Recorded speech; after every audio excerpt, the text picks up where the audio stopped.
Being at 6:04 on Tuesday, February 13th, I'd like to have a motion to call the meeting to order. So moved. Second. Moved by Mr. Vignani, second by Mr. Harris. All in favor? Aye. Any walk-ins this evening?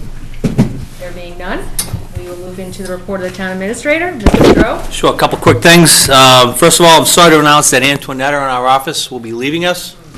She has another opportunity. She's moving on to bigger and better things.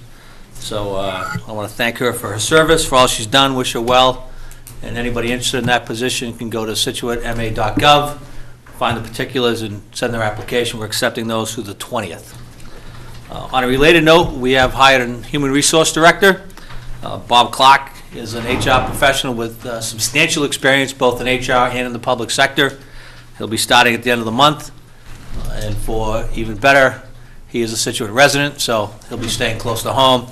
We're glad that Bob has decided to come on board, and I want to thank Nancy for all her assistance in setting up the candidates and doing the interviews with me and narrowing it down to Bob. So again, Bob will be starting at the end of the month, and having the HR person back on board, I think is going to be really important. I actually had a couple meetings the last week about some changes to state law and some new things that are coming down that we have to prepare for. And I think he'll be a great assistance in getting those things lined up and making sure we do them right. Another pleasant announcement, Senator O'Connor has secured an earmark of $2 million in the Senate version of the capital bond bill for the design, engineering, construction, reconstruction, expansion, or general improvements for the Scituate Senior Center. That's a fantastic thing. I want to thank Senator O'Connor for that. But before people get too excited, it is not cash. It is in a bond appropriation. We still need to get it through the conference report when they reconcile with the House. Representative Cantwell is working hard to make sure it stays in the final conference report.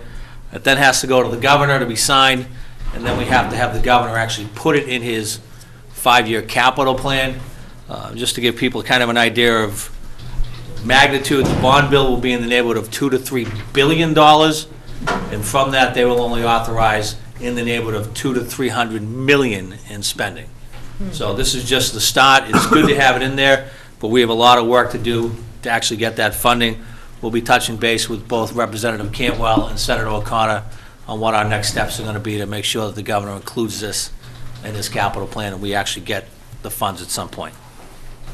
Finally, we had a meeting Monday with the town's key personnel on storm damage from Grayson with representatives from FEMA and MEMA. Dan Smith from the Public Works, Chief Murphy, and Deputy Elliott, along with the rest of the team, put on an outstanding presentation for the state and federal officials. They took them on a tour of the town after that, showing where the damage, what the actual damage from Grayson was. At this point, we need to sharpen our pencils, get all the reports back, and make sure our estimates are correct, get them back into FEMA, MEMA, and then hope we get some reimbursement. I think Chief Murphy put the total storm damage in Scituate at over $5 million. Really? Yeah. Wow. Yep. Well, I think a lot also for some private folks that weren't covered, right? That's total, right. That's Right. Private business and the town's damage also. Okay. That's total, yeah. So the threshold, I think, is 9, Kevin, do you know? I think it's closer to 6 for the county and a 9 for the state. So if we're at over 5, we should be pushing the state pretty close to getting over that threshold for FEMA, MEMA disaster assistance. So we'll keep you informed on that, but the town did a very, very good presentation to the officials, and I think they were rightly impressed by what we presented to them. So congratulations to them. Again, Dan from Kevin's office did a really, really nice job. Dan Smith. Great, thank you. And his drone, we used some of the drone pictures that we had and showed some of the damage, so. Jim, does that include, I saw DPW down on Oceanside Drive with, equipment, heavy equipment, with just cleaning up, probably just a couple inches of beach sand, but still, you can't tell where the asphalt was and We where include it's everything, Sean. because it's All still our going costs. on, Yeah, right? Okay. all our costs. All right, good. I carried about $60,000 to just that cleanup around. Okay, great, okay. So that's all I got for today. Try to keep it brief. Any questions for Jim? No. Nope. Yes. I think, I want to remind you that we have in Precinct 3 a Rep. Joe Machino, who probably could add her 2 cents worth. She is our state rep. Mm-hmm. To the Cantwell Yeah, well, I can call Joan. I was contacted by Representative Cantwell and Senator O'Connor when this process started and asked for projects. We gave them a couple. This is the one they got, but we can reach out to Representative Machino and have her involved also. Thank you. Great, okay. Next on the agenda is a discussion and vote for an outdoor entertainment permit. Mrs. Brigham? How are you? Great. Leslie Brigham, 24 Buttonwood Lane, Scituate. So you have an application for an entertainment permit in August, I believe, correct? August 11th. Okay, and it's for a wedding? Yes. Your son? My middle son, yes. Congratulations. Yes, very exciting. And I saw that you've notified the butters, Yes. saw your letter, so thank you. Any negative feedback with regards to the letter? Everybody on Invited. board? Most of them are all invited, so. Okay, okay. And what type of entertainment are you It's planning? a live band. Same one we had last summer there. Okay, from 6 to 11 p.m. Correct. Okay. Any questions on board? No. No. All right, I'll entertain a motion. Seems like everything's in order here. If I could find it, I'd move it. Thank you. Move to grant an outdoor entertainment permit for Leslie Brigham for a live band and outdoor wedding on August 11, 2018, from 6 p.m. to 11 p.m. located at 24 Buttonwood Lane. Second. Moved by Ms. Canfield, second by Mr. Harris. All in favor? Aye. Aye. You're all set. Have fun. Thank you for very coming much. in, and congratulations. Congratulations, Enjoy. Dan. Next on the agenda is a special event permit for the St. Patrick's Day Parade. I think I'm on the Mr. Kelly, how are you this evening? I'm doing just fine. How are you guys doing? You have an updated packet in front of you. Okay, thank you. So we have all your information here.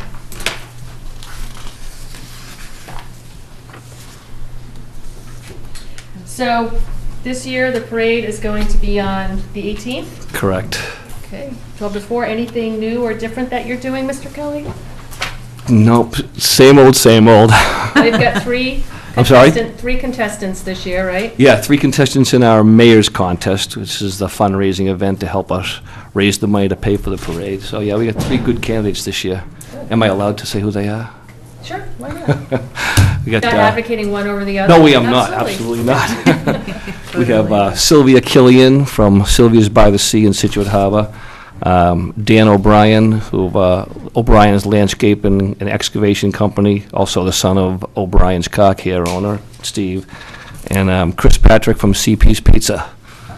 So they're all doing a good job right off the bat of raising some money, and they're gung-ho, and may the best man win. Nice diverse group there. Best person in this case. Yeah. So I see that you've gotten approval from fire, DPW, no issues. You've gone through all the departmental, obviously any food permit applications. Any questions from the board with regards to the event and anything? Just Mara Glancy and you. Might maybe a little overlap there with Mara. Glancy rec. They're using the gym that day, is that what I saw? We're not using the gym. All right, but they might be so packed. Just, Oh, really? I thought she had a I think concern. Laura's point was she only schedules the gym. Okay, Mr. Kelly asked for use of the old Gates building, so that comes out of Kevin at Facilities. okay. So we just told him to get in touch with Kevin, work out. Yeah, Kevin and I that. met today and think they're all went over set. the building, Good, so perfect. we have to change where we used to use the cafeteria, which is not available anymore, so we're moving it to a different part of the building, but we're not using the gymnasium, so. But the point is, if they have a scheduling issue, then No, I don't think it's they just, shouldn't do, her yeah. point was she only schedules the gym. So if he Right. wanted to use the rest of the building, that wasn't under her yeah. control. to go So elsewhere. that's why we had to set up Hopefully she with won't Kevin. schedule anything in the gym the morning of the parade, because it'll be pretty busy there. That's what I thought. That's what she liked, yeah. Do you know what it is? It's a basketball player. Tournament? I don't know. We can check. That's why, just touch bases with her. Yep. Okay. Generally, it's usually those basketball tournaments are the first thing in the morning or later on in the day, so I would think they'd either be gone before you get there or there after you're done. Okay. Gym will be open, they just gotta find parking somewhere. Yeah, it's, because we use up every bit of space that there is around there setting up the I think parade. it's the 6th, 7th, and 8th graders, and usually it's a drop-off anyways. Okay, we'll have to find out from her what's that. I'll call Lauren. Okay. Yeah, hopefully it's earlier in the route before 11. Okay. And then the police chief said there's enhanced security measures. Is there something different? There's a note. From his point of view, possibly, I'm not sure. He did say that he was taking care of bringing dogs in, bomb sniffing dogs, and, all the typical things that they usually do Okay. to All right, prepare, we'll just follow in up with case, him. Yeah, I can have the chief brief the board, but it's not something we would discuss in a public. Yeah, no. Okay. Okay. And what are you using for shuttle buses? Yes, we have buses shuttling from the MBTA station, which will bring people from there to the harbor area, and we'll have buses shuttling from the high school parking here to the beginning of the parade, Okay. to help keep the traffic down in that area, and the parking, obviously, too. Any rain or snow date, Ed, or is it the 18th or nothing? Well, we've had issues in the past, like last year, for instance, they scheduled a snowstorm the day of the parade, which never materialized, but we have to make that judgment days in advance, so we did reschedule it to the following week. And because all of our bands and groups are all from the local area, pretty much they were all able to reschedule it for the following week, so it worked out okay. So at least we have that leeway as far as, if we do get a bad day, we don't have to march in it, like South Boston, they have to go no matter what, so we're good that way. We can be hardy like South Boston. We could. But why put up with it if you don't have to? Why have a parade on a miserable day and nobody comes to watch it? Okay. So, but Any if I other could, questions or issues? so I have a couple of quick things, if I may, take advantage of it. We have the Mad Hatter's Ball, which is coming up on March 3rd at the Barker Tavern. This is to be the 19th year we've had it, and this year we're going above and beyond. We're hiring the Doc Ellis Band to perform, so we expect everybody to be there. That sounds like fun. Yeah, so, and we'll have the plunge, the St. Pat's Plunge, on the Saturday the 10th at Peggotty Beach at noontime, and if anybody wants to brave the winter conditions and jump in the water, come on down. Not me. Not you? I encourage everybody else that wants to go. And, everybody at home, if you need any more information about the parade, go to weloveaparade.com and to get all your information. Perfect. And one thing for the board, again, like last year, I'd like to ask if you guys could waive the 10% administration fee. If you could look into that again, which you gracefully did last year. That would help us immensely. How much is the value of that this year? Is it the same, or what's the value? It's around What are we talking $700. about? Is that right, around 700? Around there, yeah, 5 to 7. Discussion with regards to the fee?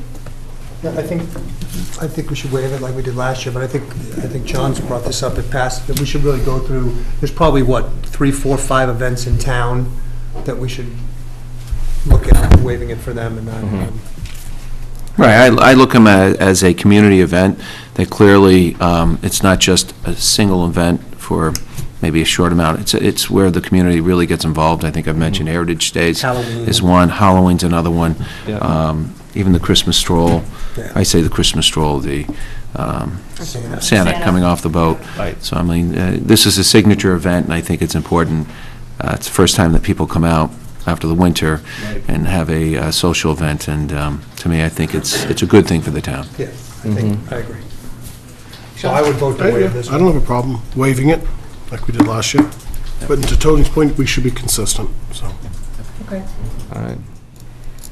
I'll take a motion to approve the permit first, and then we'll do the fee second, two different motions if that's I'll move okay. to approve a special event permit for the St. Patrick's Day Parade on Sunday, March 18th, from 12 o'clock p.m. until 4 p.m. Moved by Mr. Dennehy, second by Mr. Vignani. Any further discussion, comments? All in favor? Aye. take a motion with regards to waiving the 10% administration fee. I further move to waive the 10% administrative fee for the special event permit for the St. Patrick's Day Parade. Moved by Mr. Danahy, Second. second by Mr. Vignani. Any further discussion, comments? All in favor? Aye. You're all set. Thank you very much. Good luck. Mr. Kelly? Thank you. Is this your 20th year, did you say? My 20th. 20th year running this, thank you. Wow. Fast. You're gonna have me committed pretty soon. Don't go anywhere. Oh, yeah, it is. I can get it in a second. Bye. I All right. found the right one. Thank you. Next on the Here's on the agenda, wrong actually, the next item on the agenda has been tabled. Yes. Per the request of Mr. Hayes, so they'll be coming back in front of us at a later date. Okay? So, moves us into reviewing the town operating budget. We have the pleasure first to speak to Kevin Kelly for the facilities budget. If you could just give us a moment, Kevin, while we grab our books and get all organized here. Actually, Kev, you know what? You can update me on rec while we're opening our books. What would you like to know? Where are we? Are they in there yet? Rec is officially moving next Tuesday. We waited until school vacation week for Jenkins being empty and moving and all those things. They decided not to, the little children's room, the little people's room, that's gonna move after spring break.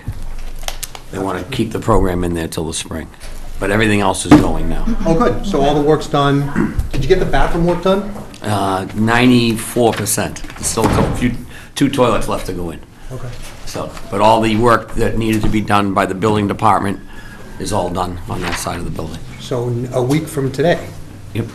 Great. They're going over there a week from today. And as you know, they've been using it, but they've just been operating out of Jenkins. Right. So that'd be Good. good. Thank you. Yeah.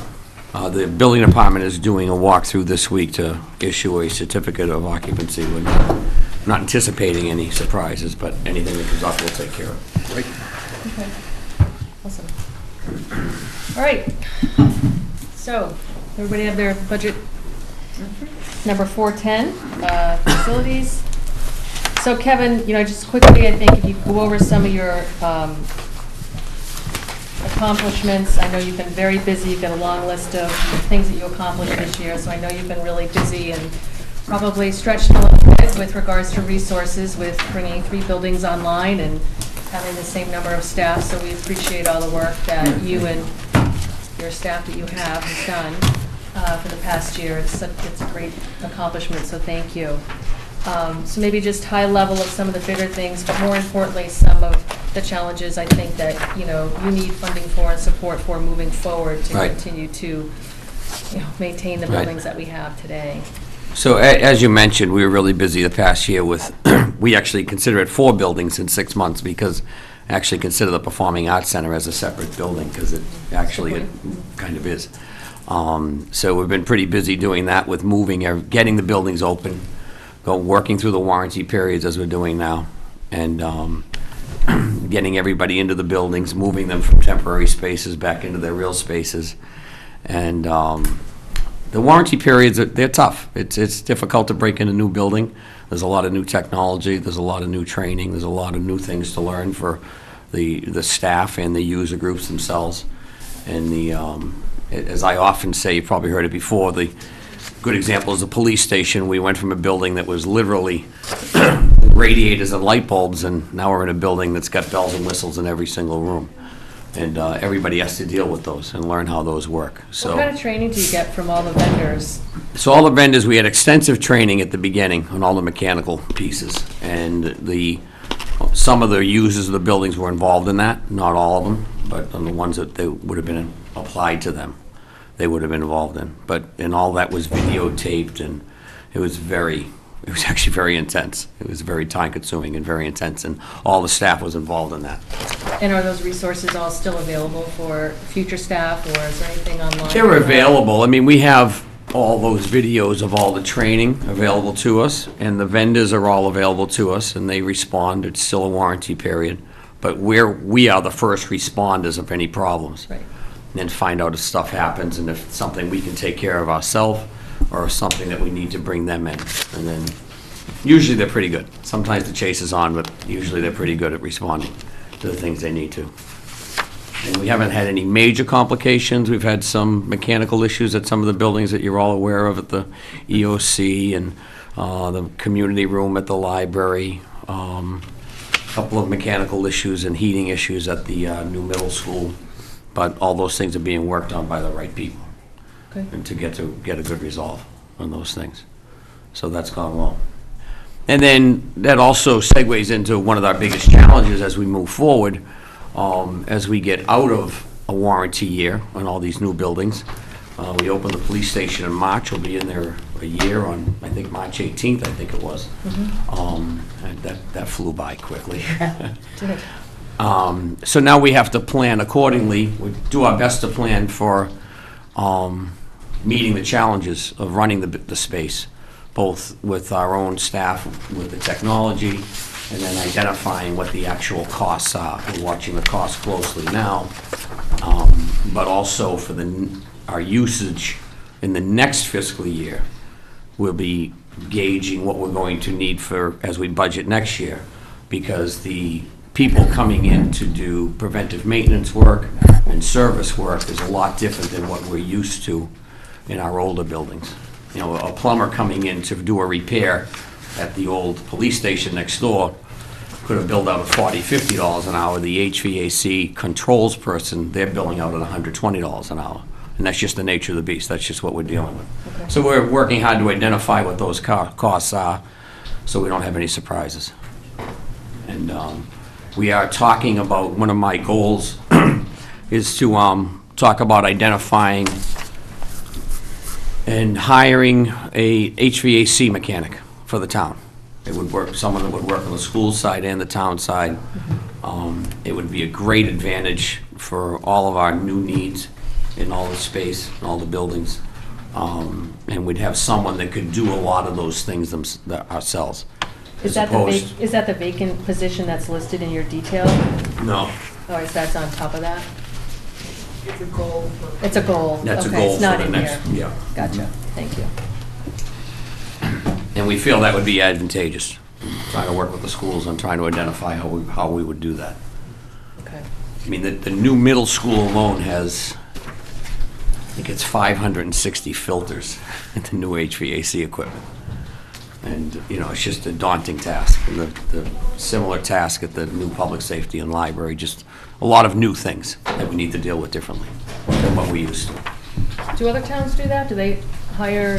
They're starting to. Okay. A lot of towns, like, I know Weymouth, they have their own trades personnel. They have plumbers, electricians, carpenters, painters, HVAC. So the bigger towns certainly do. Smaller towns are starting to identify it. And you can justify it quickly once we analyze the cost, because of what you're paying out and what you would pay for a full-time employee. We can definitely justify it. So we're monitoring that and trying to identify it. It would have been nice, you know, had we, it didn't even come across my mind, but it would have been nice to have this person in place now while there are warranties. So now you have the, you know, the manufacturers or the contractors coming out, the subs, and this person can shadow that person, Right. you know, while it's under warranty and get whatever knowledge they can from them. Right. We did talk about it, but just budgeting and forecasting and availability, it was put off until the next fiscal year. Okay. One more question. Yeah, sure. While you touched on it, how are we doing, and this is for Karen as well, with the library down at the lower level with that air handler So situation? they've identified a fix for it. We're waiting for the bid documents to go out on what it would cost to do it, and then identify who's going to pay for that cost. That's But pretty easy. the pardon me? It's pretty easy. Yeah. And so they're talking about moving the compressor piece to the outside closet of the building and soundproofing that room more, and then putting silencers inside the ductwork, running in the floor. And the acoustic people say that it will work. When did the that, unit went outside the building? or Not what? outside, so you know where the community room is? And then right in back of there's a closet, and the current air handler is right there in that closet, and the compressor is actually inside that air handler. And in the cooling season, you just hear it modulate on and off, on and off. So they're gonna move the compressor out of the inside of the air handler to a closet that abuts that. It's almost an exterior closet, but it's not exterior, it's part of the building. And they're gonna move it into there and soundproof the room. And they're saying that will adequately eliminate the noise. Well, the noise is there now, too, so it's just the cold air. So that's one noise. That's the modulating noise. That's the mechanical noise from the compressor going on and off. And then the other noise is the volume noise from the ductwork, and that's where the silencers come in. And I haven't seen that whole design yet, but it has to do with inserting something into the existing ductwork. So this is brand new. So it seems like we put the wrong system in there. That's correct. If we have to That's correct. move it and insulate it and all this stuff a couple months into it. Is that, are we researching that at all? Yes. The project team is working on that whole, the designer is saying that the mechanical engineer is sticking by their design and what they're doing. And then the installer is saying it's the mechanical engineer. It's very typical when you get to this type of phase of this. But right now, we're working hard to find a resolve to the noise. And then the powers to be will sit and talk about who's going to be responsible for what. The mechanical engineer is adamant that it's a appropriate application. Yeah. We have many people that feel different. What did they say? Who said what? The mechanical engineer feels that it's an adequate application.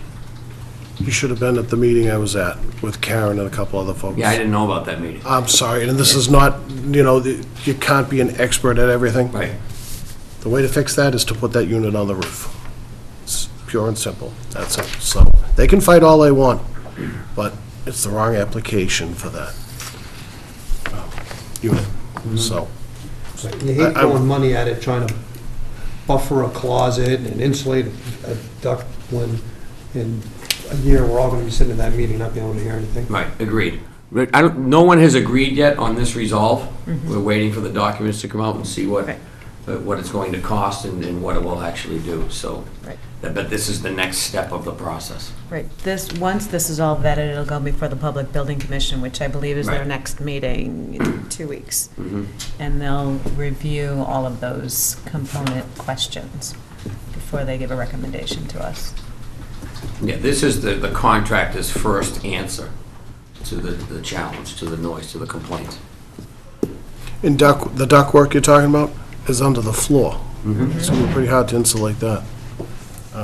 And again, it's, it's not your fault. No, That's just, I agree, it's a you know, challenge. I mean, every Right. time we have someone in there, we're trying to adjust volumes and flows and motors and pumps to try to make it right for people, so it's a lot of work for us. There's nothing that can be done to Right. correct that, other than short of putting it on the roof. So Karen and I heard it firsthand. Good? That's it, yep.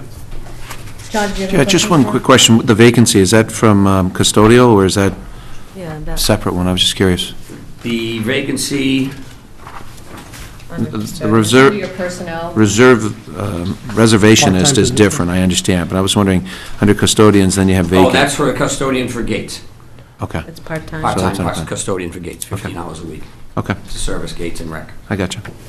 Has that already been advertised, or is it? We just hired him.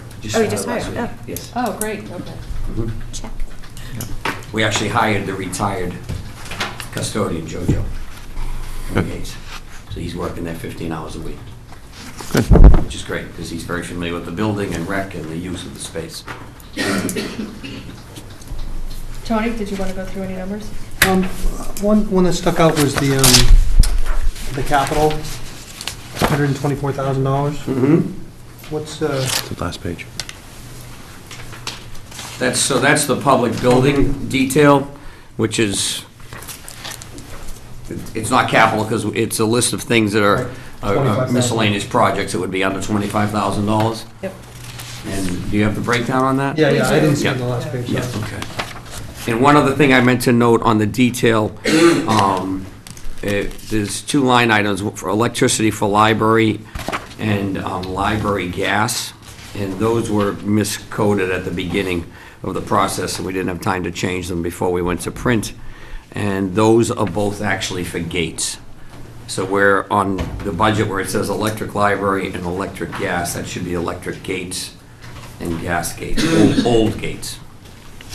Old gates? Yes, So the $15,000 yes, electric library. for electric, I mean, the Veterans the Memorial. 13A.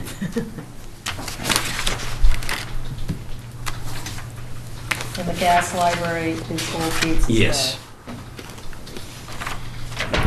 So this is the annual expense to run those two buildings, you think?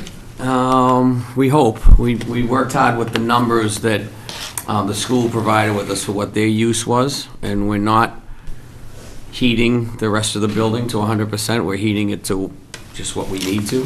That cold snap back in December hurt us because we had to heat it to 100% because it's just hard in a vacant building, but we Right, because this was in the school's budget last year. right, right.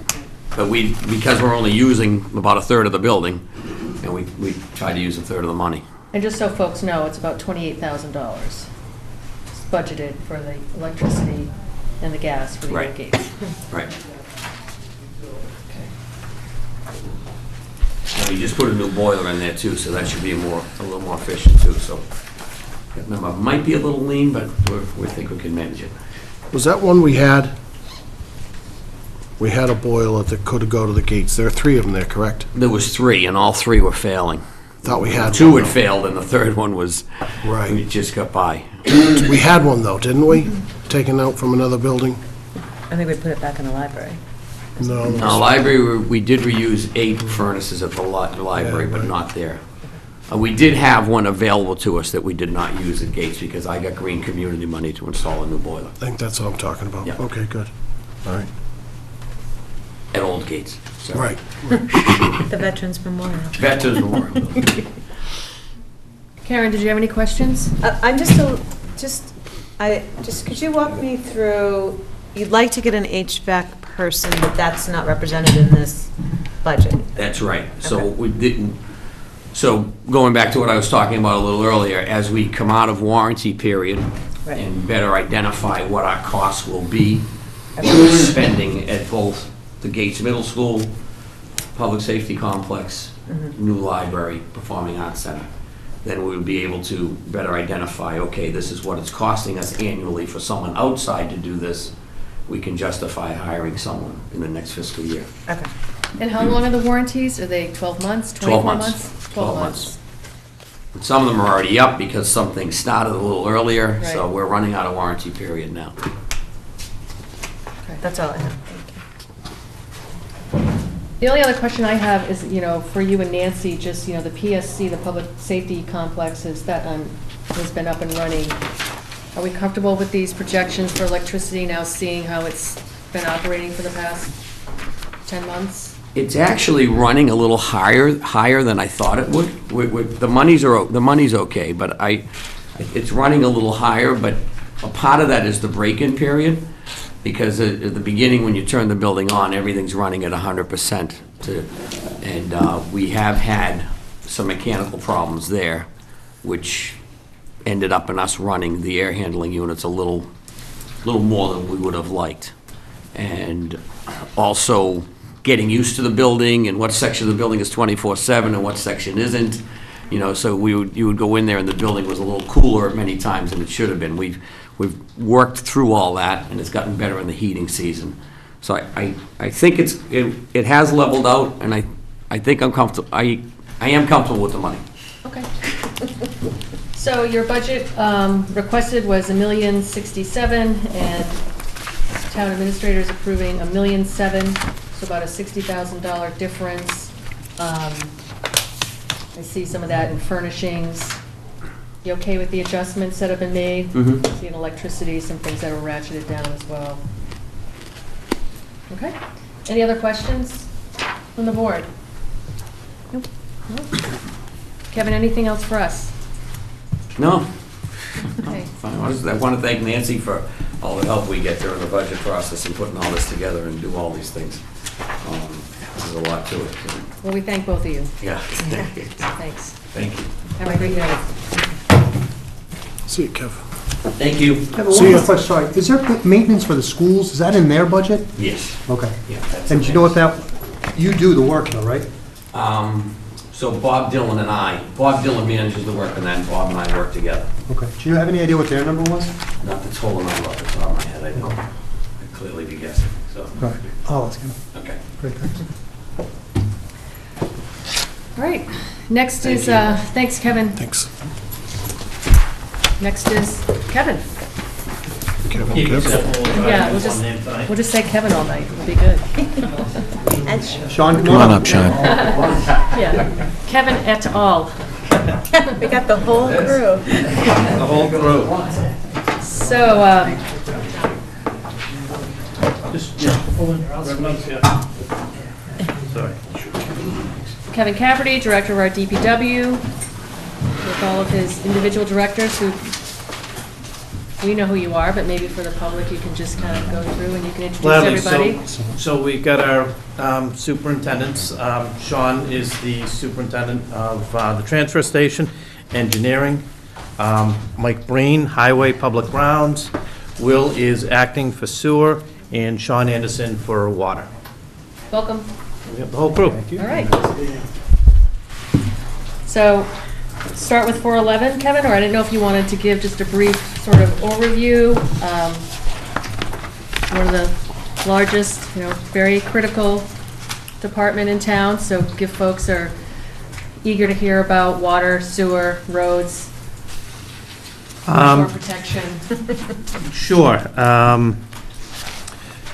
Our idea is to provide the most cost-effective services to residents while meeting all state and federal obligations with regards to water and sewer disposal, as well as trash disposal with the transfer station.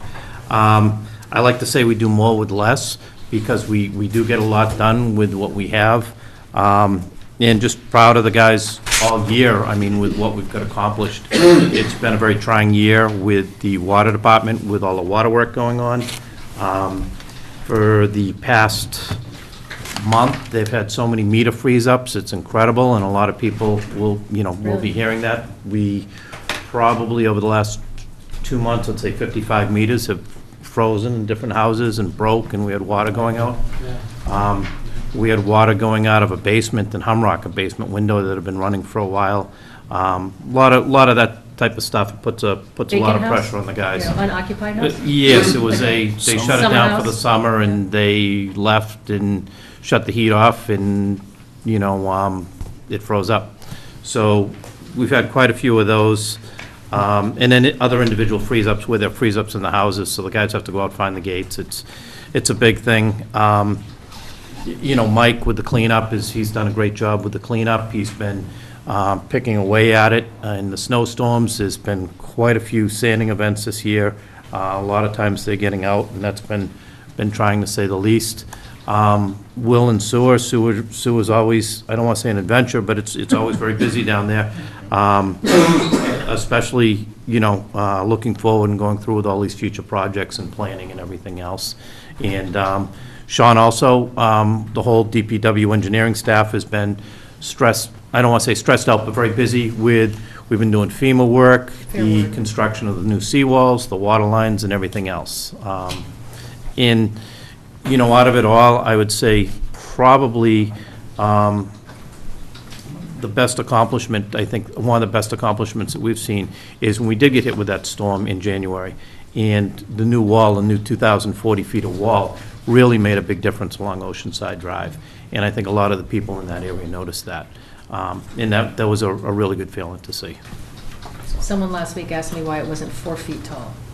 I said, When we were talking 2 feet, people were complaining about their I view. know. It was a whole argument. We would have built it 8 feet taller, but that's, I know. that's beside the point. So, yeah, hey, we would have gone 4 feet. We can go future 4 feet. That's no problem. We'll just have a fortress around our entire town. It'll be like Fort Scituate soon instead of Scituate. But, and that's some of our accomplishments, the big, Sean's dealing with the water department, we had a lot of retirements that retired all at once, so we've got a fairly new crew. that's in there. And they've really been taxed with, one, we're doing a lot more than a typical water department does because we're doing so much replacement of lines as well as the freeze-ups and everything else. The guys have really been pushed pretty hard, so. Okay.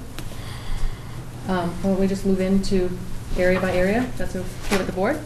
Let's move into 411 first. It's on our list for engineering. Okay.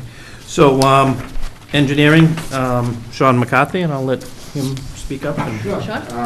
Some of the things we hope to accomplish in the upcoming year is, hopefully, we're getting close to the final phase of water main replacement. This next phase that's currently being designed is Oceanside Drive and a portion of Turner Road. And then we have about 140 homes in town where two mains exist on the roadway. And we're going to transfer those homes over to the newer main rather than replace the whole main, take the old cast iron out of service. And where are those? Booth Hill, east of 3A, Gannett Road from Countryway to Hathaway, Manlot Road, east of 3A to Creelman Drive, and Ocean Ave. Those will be service transfers where there's two mains in the road existing today.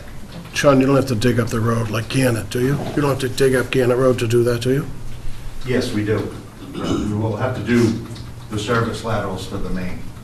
And where's is the main in the center of the street, or it doesn't, well, it doesn't matter if it's, because you have Right, houses on either one side will be side. short and one side will be long, right? The houses on one side of the street will cross. And we're investigating the cost to flow fill trenches like that.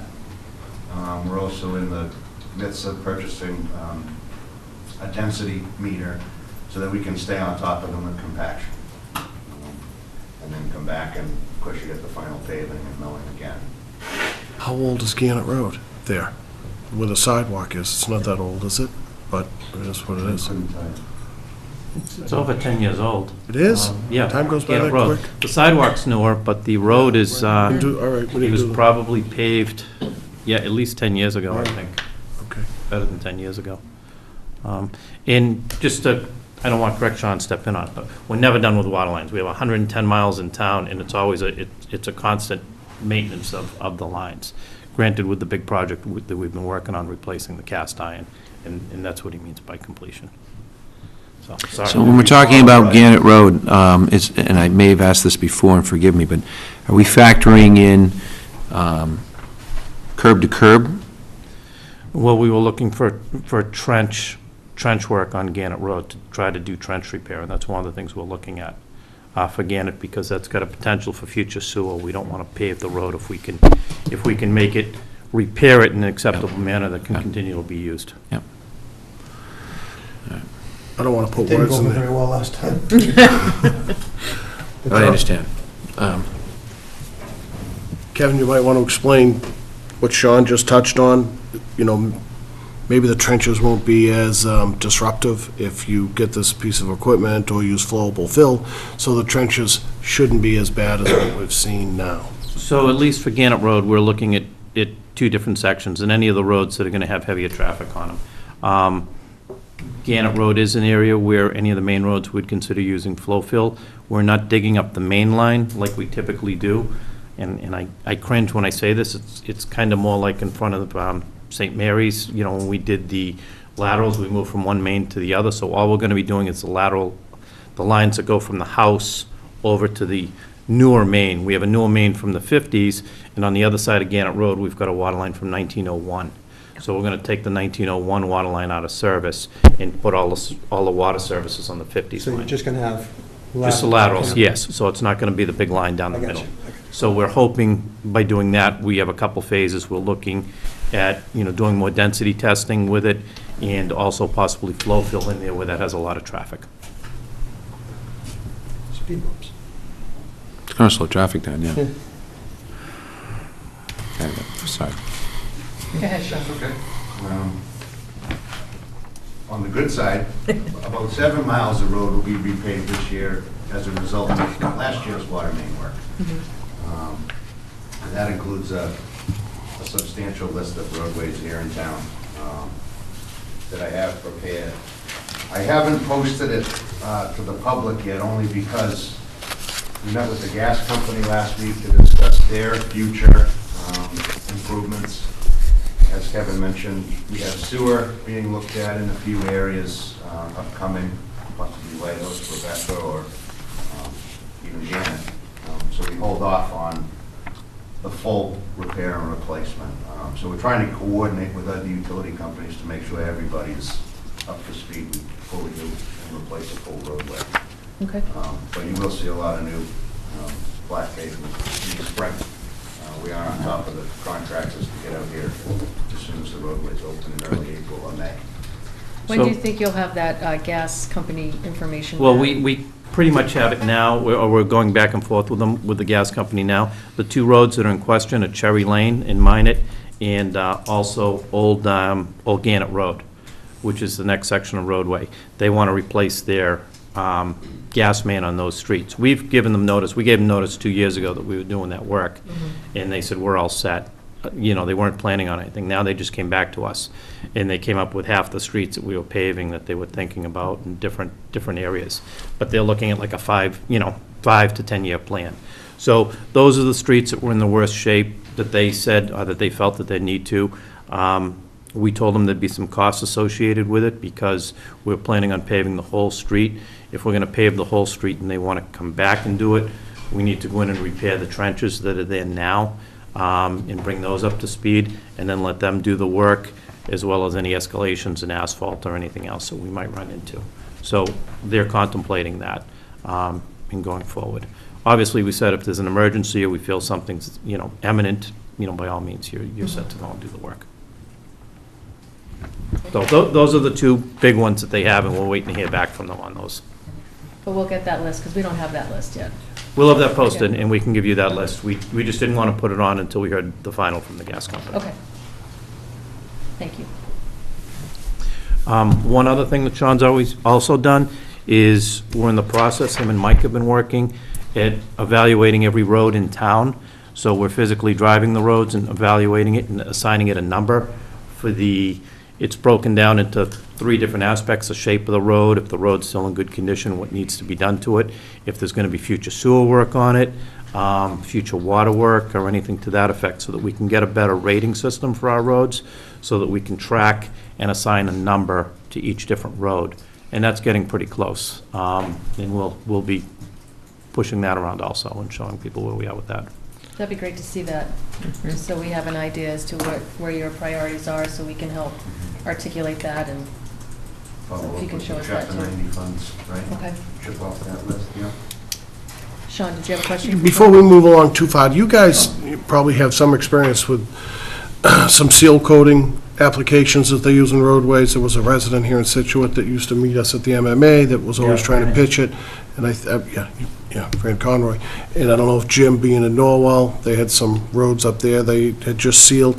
Does it work? And if it does work, how much life does it add to the road? I mean, look at Kent Street. I mean, that's, such a nice job there. You want to make it last as long as you can. Would we be smart to do some type of protection on it in another year or two? So we did, just to follow up on that, and I did follow up on that with Jim, and we've reached out with Fran. I believe Mike, Sean, and myself are going to go meet with Seal Coating in the next 2 weeks, or might even be 3 weeks, and they have a couple different processes that they're using. And we're going to look into doing something like that. And also, Sean and Mike and myself tomorrow are going to a paving class in Hanover, put on by Bay State Roads, on the different technologies of what we can do with the roadways in future development. So we are looking at that, and Fran at Seal Coating has a new technology, I guess it's on the state bid list, where they don't grind the road, they pulverize the road and then reestablish the old asphalt and turn that into a good base road. I want to see a little more of it before we commit to it, because it's probably 3/4 of the cost of doing it the way we're doing, and I don't know how much of a savings it is. I know what we're doing now works. I wouldn't want to try it on a major road and not have it hold up like the the skim coating, some of the skim coating didn't hold up very well. It's a 5-year fix, and we're hoping we get a little more out of the roads when we do it. But, then again, we may learn something tomorrow that we weren't expecting to learn that we could get into use. I do know Norwell did a job, they called us over to go see it, they had a company come out, Marino, do it, and we were thinking of doing it for Hadley Road when they explained it, and it actually turned the road pink for about a day. They went down and did this big road, because we were thinking it'd be nice to maybe go down and do Gannett Road and part of Hadley where we just paved. But the road actually turned pink for a while, and it was a little disruptive. That's weird. They added chemicals to it and a bunch of other stuff, so Is it still pink? No, the road went back to black, but it was very strange looking for a couple days. And it became very slippery, so we held off from that. But we did go over and take a look at it. So, Okay. sorry, too much about road technology. No, it's a big concern, I think, of all the boards, so I think everyone is happy to hear that you're going on to continuing education to see and identify new strategies, because I think we all we know there's a lot of work going on, but trust me, the first face of any town. I cannot wait to our pave roads. 123. There are roads, so. We agree. We get a lot of feedback, for lack of a better word. We do. Yeah, I know you did too.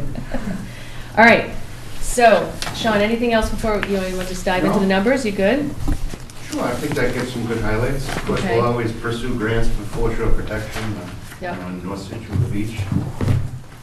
But those are some of the big things coming up this next year. I mean, I didn't see any major changes in line by line, except you requested $706,951,000 to run the engineering department. $653,951 was approved by the town administrator. I see that the $50,000 delta is in that capital, the roads and the seawall piece. Yeah, Is it's it- supporting the coastal resources officer. Okay. Say that again? It's supporting the coastal resources officer position. So the roads and seawalls is 400,000, there's 350 in this budget, and 50 in the conservation budget to support that. Okay. So you just pulled it out and put it into another line? Okay. So it's all there, it's just. Okay. Anybody have any additional questions for Sean? John? No, thank you. Tony? No, it's pretty straightforward. All right. Sean, thank you for Thanks. all that you do. And Dan and everybody, the rest of your engineers there. Okay. So next is administration 421. This should be pretty quick. Kevin, are you doing that one? Pretty straightforward, I believe it's Yep. pretty level.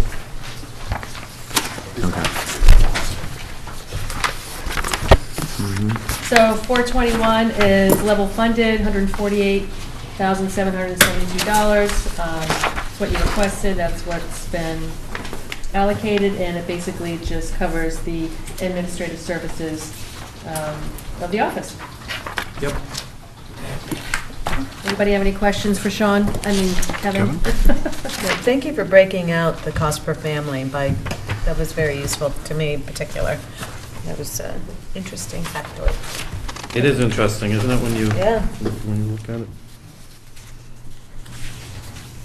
All right. Any questions with regards to admin? John, Tony? No. All right. Highway 422. Mr. Breen? How are you? So,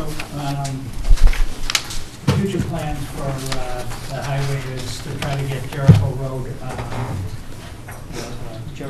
from the lights to the Jericho boat ramp paved, and then a section of Hadley from Jericho to Turner, and get the sidewalks done. We have that in the way. Sean's working on the intersection, close up that intersection, a slight bit there, and that's going to be our projects heading into the spring. Try to get that done as soon as the asphalt plans open, get that going. And then nothing glamorous as far as we're doing that road project, trying to get that road project all down and see if all the roads coordinate with what's going to be with the water projects. what the drainage is like in all these roads and what has to be done and what we can do. And that's quite a project and quite an undertaking because we are taking off all the grates and frames and checking. And we got a lot of corrugated drainage in some of these areas that are, it's still working, but it's in tough shape. So we're identifying all that, and it's just taking some time, and that's it. I'm sorry, where are the sidewalks going? We're actually replacing the sidewalk on, well, no, not on Jericho, the one on Hadley Road that runs by the Scituate Tavern. Uh-huh. It's going to go from the Turner street lights all the way down and around. We're going to make the improvements to the pedestrian enhancements over there also. Excellent, okay. John, did you have any questions for Mike? No, great job. Tony? Yeah, on the other salary component, if that went up 20,000, I don't know what that, That's under the, That's under personnel services, Kevin? Yeah. yeah, is that That must be something. Nancy, right? I'm going to look for a little help with Nancy on that one, but it might be prevailing wage and everything else. Part of it is the cost of living increase, sorry, I'm trying to look at it on my computer, and it's portrait instead of landscape, so I'll look at it in my book, maybe it'll make more sense when I see it that way.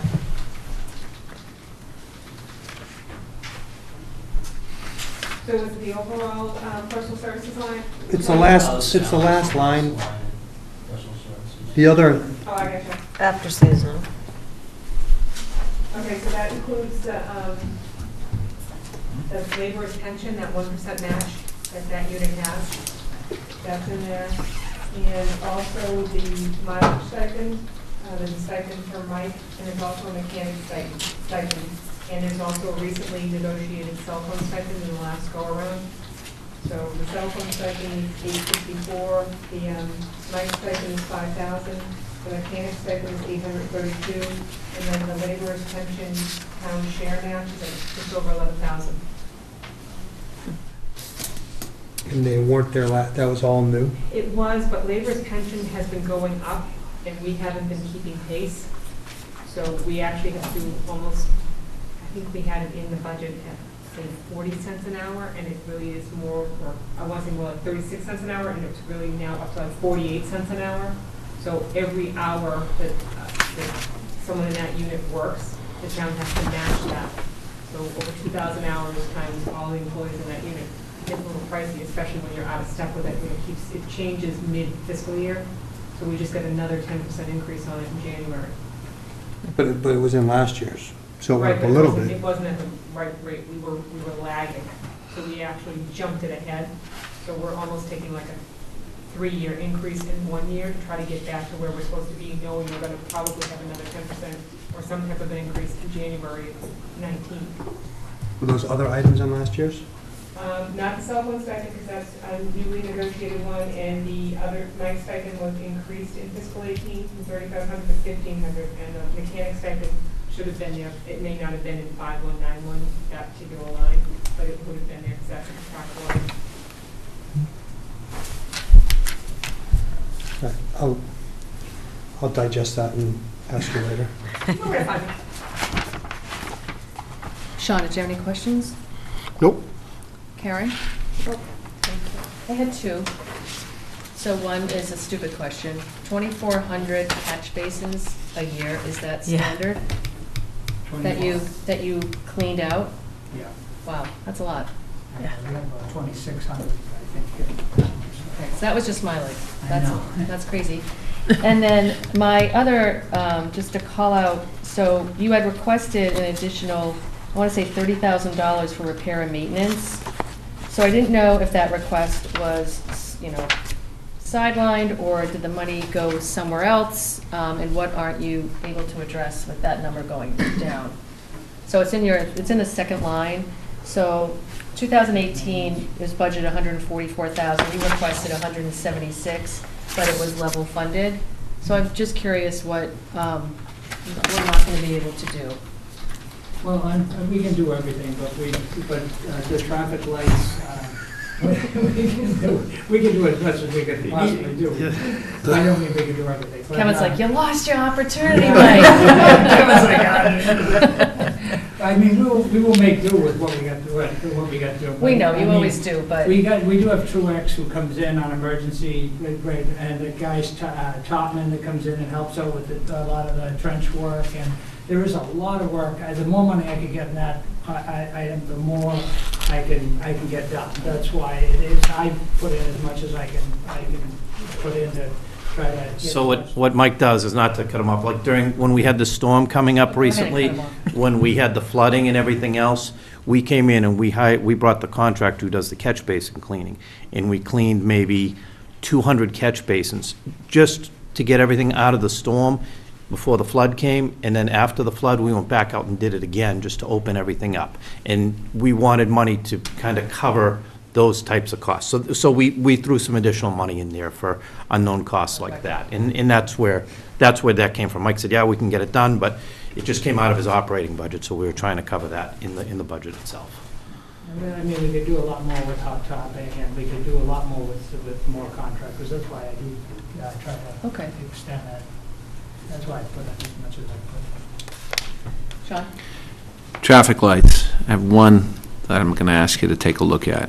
Beaver Dam, Jericho Road, heading south on Beaver Dam, taking a left into Jericho Road. The light is like 3 seconds. It used to be like 10 seconds. It's been going on, it's crazy, and I'm just saying, by the time the first car gets into the middle of the intersection, before they actually make the complete turn, it's yellow. So it's kind of like, if it's not going to function the right way, then it should be removed. Otherwise, if they're going to have it, Oh, it's so quick. it's Depends which way. It's a millisecond. it's like 2 seconds, and by the time you see it and you start accelerating, it turns yellow. So I think originally it used to be like 10 seconds too long. I think they came back and they made it extra short. You would resolve a lot of spousal arguments as we turn left every time at that light, if you could make that more longer. Well, Just keep that in We'll mind. take a look at it, Just keep because a look at it. we have a permit right inside the box of how many seconds it's supposed to be in each direction, and we'll make sure it's Yeah, there's no way adjusted it's to the to permit. code. No, they moved, the equipment's very old at most of our stoplights, as you've heard us talk about before, but it might just be some modifications, so we'll take a look at that. Good, thank you. Just on a project, and maybe you guys can explain it off the top of your head. Gilson Road, there's a piece of old galvanized drainage pipe that goes from one side of the marsh to the other, all right? Yes. Wasn't that a capital project? And I was It just was. wondering where that stands, like a box culvert or something. Excellent point. We've been working on that. We're working with conservation on that. Okay. And the permitting for that, Sean, is incredible. Right. I can only imagine. I remember we've been asked to do title research in how's it going to affect, we're working on that. We're also working on the one at Bailey's Causeway. But it's tied in permitting is what I'll say, and I'll say it as nicely as possible. It's taking very, very long to do, and the permitting aspect is crazy. I can't even, it's been a year and a half doing permits, legitimately. And that's been painful, because, we're ready to go on it, and we're ready to open it up and start the work on it, but it's just permitting. Yeah, right. That was all. We've had more agencies involved. It was like all the agencies that were over when we removed the dam up off Mordecai Lincoln. Right. All came right down to that, and they're all looking at it. We have legitimately 20 agencies looking at it and requesting permits. I remember looking at that about 12 or 15 years ago for the residents, so anything could be an improvement. And when it's all said and done, it's something you guys can do, I'm sure, but there's a lot to it. Well, we're trying to do it right and do it with all the permits. If it collapsed and we had to go do it in an emergency, we could. Right. The problem is you've got a water and sewer line right underneath it also, so you can't just... Okay, right. You can't just rip it open and put a bigger culvert in. Also, you might have to relocate some of the utility work in there too. Right. So, Okay. we'll have that hole open for a while when we do it. Any questions, Karen? No, I just noticed that Kevin has his 30th anniversary this month in your department. Kevin, unfortunately, he's got two people out. He's out with his knee. He's getting a knee replacement, just went out. You wore him out. And unfortunately, Well, happy anniversary. Smith has been out also for the past, he's been out on disability for the past year and a half. So Mike's down Oh, 2 really? people right now, just as it's going. Yeah. Quick question. What's the seasonal So that's when we bring all the kids in. for highway? Yeah. Yeah. They mow, Oh, they do all the, Oh, is that the- Public Grounds Public does the Grounds. mowing, but he might be doing painting or sign repair Hydrants. or Do trash, trash removal trash or around town. miscellaneous stuff. lawn. okay. But this isn't the guys that cut the grass are under public grounds, right? Correct. And these guys, They'll do small islands, and they'll do the small hand pushing mowers, and they'll do weed whacking. But the they'll be- seasonal for highway, Mike, Yeah, the kids you seasonal get for highway. But Public Grounds, they're Public Grounds, the one doing the grass cutting. The highway will do asphalting, weed, they'll do everything, same with the tanks. so just another group of Yeah, college kids that come and, help They'll out. help patching and do potholing. and- Do they do the trash as well? Trash and all the Okay. fields and that's grounds. beach areas and. That's grounds. Oh. Definitely a great opportunity to get people interested in public works. That's how Will started. Yep. He was one I of the- remember, he was one I of used to those- see you one of those guys, Will. He was running the Absolutely. weed whacker, and now he's. I remember, I was just gonna say, the weed whacking. Well, I know the board's going to get mad at me for digressing, but I witnessed some training this summer down by the harbor of one of your foremen with one of these seasonals, and it was just such a classic learning experience because he was teaching them how to empty the new trash barrels with the red is full, the green is okay, and the kid said, I'm colorblind. And I just sat there, I died laughing, and I said, oh my God, the poor foreman, I think I could die. Go to the highway department. My kid Yeah. learned a lot. Anywho, all right, so, basically, $1,122,000 being approved by the town administrator in comparison to the $1,198,000. So, any other questions for Mike with regards to the highway? All right, who does snow and ice? You, Mike, or Kevin? Okay. So snow and ice is quick, usually, Mike, right? It's usually just level funded. Level funded? Yep. So level funded at $497,113, which was the budget for 2018. Any questions? 17, we spent 524, so Yep. this is one you can deficit spend in, so. Majority of our costs are salt, purchasing the salt, bringing the salt in. Really? And the other majority when we bring the contractors out full-time, and when we need them. Mike's been very good, managing that. He's been doing a great job for a long time with it. We have done some improvements recently with how we fight the storms, and we're working more on getting more advanced with the pre-treating, and we did take some classes, or we take classes every year at the beginning of the year, usually in the summer on snow fighting, and look at the latest technologies. And as part of our capital, we're also improving our fleet in a way so that we can also be more effective in fighting the storms. Any questions? Okay. Public grounds? Mike, again? We'll get you through this, don't worry. Public works, we take care of all the roadside maintenance and trash along the beach areas and just about everything we can. Fields. Weed whacking fields. We're going to start on fields as soon as the weather breaks and start getting the playing fields all set up. We're working with the new field director. She's been a big help and great asset coming in, taking over some big shoes to fill. And that's it.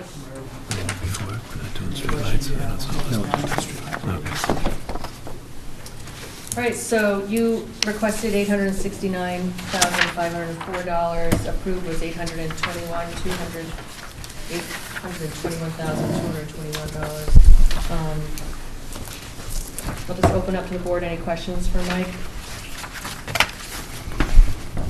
I see there's 2 vacant positions in here. Yes. So one of those is Derek. Did he get replaced? And is Not it- yet.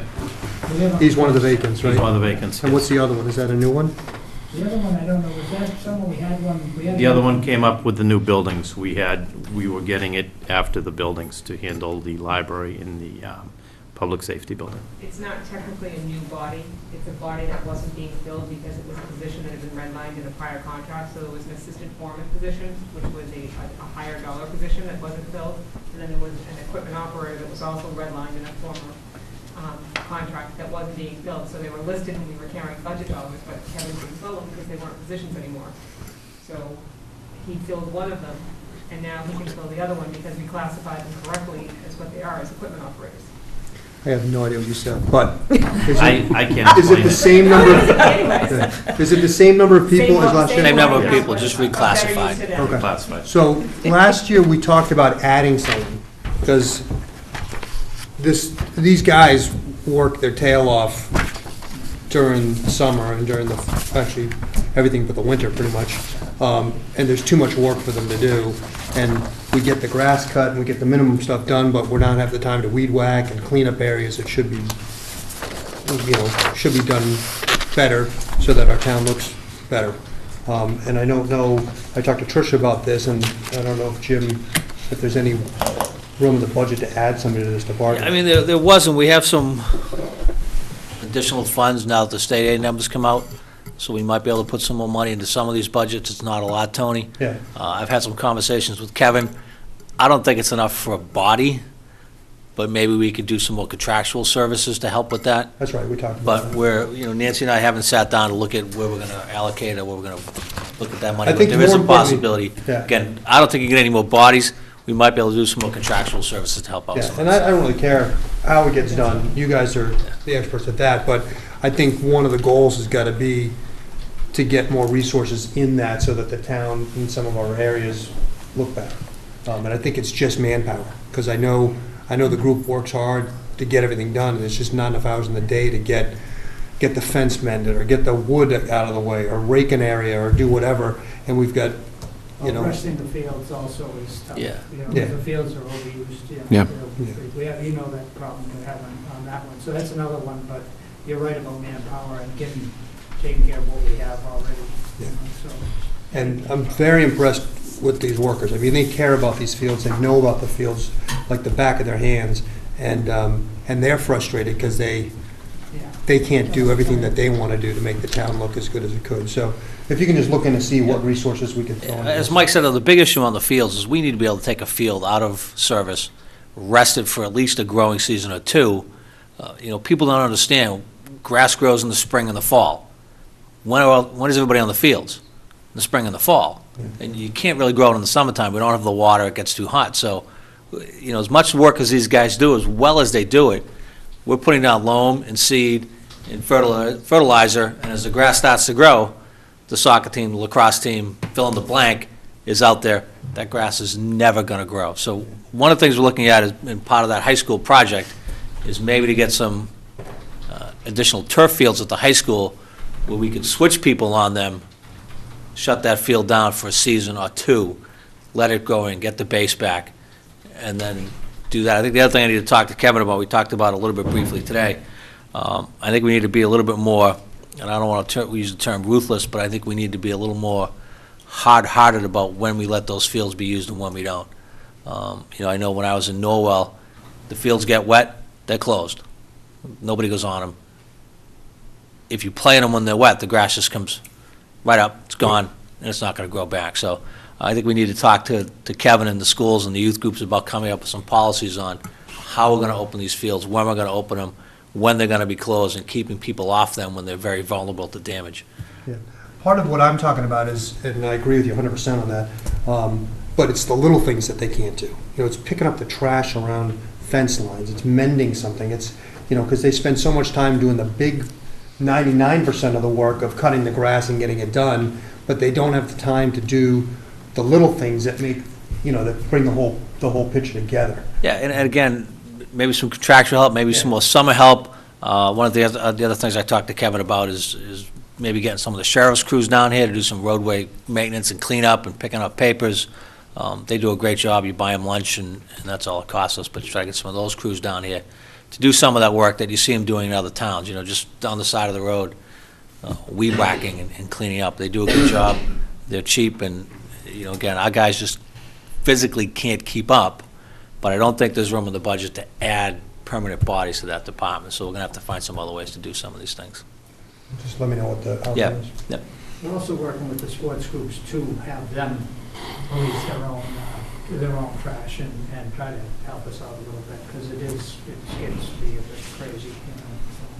So it does look bad. We come into town, I notice, you know, there is, you know, if we're not on it every day, the trash removal, I could have somebody going every day in the summertime to get our trash around the sports field, which isn't fair. They should play the game, pick up around their, you know, area and help us out with that. The one thing, and this has no knock against the department, but I always find when I go down Kent Street, there's always trash from people who probably, you know, ignoring it or just not noticing it, trash coming off the back of their trucks or, you know, when they're going to the transfer station.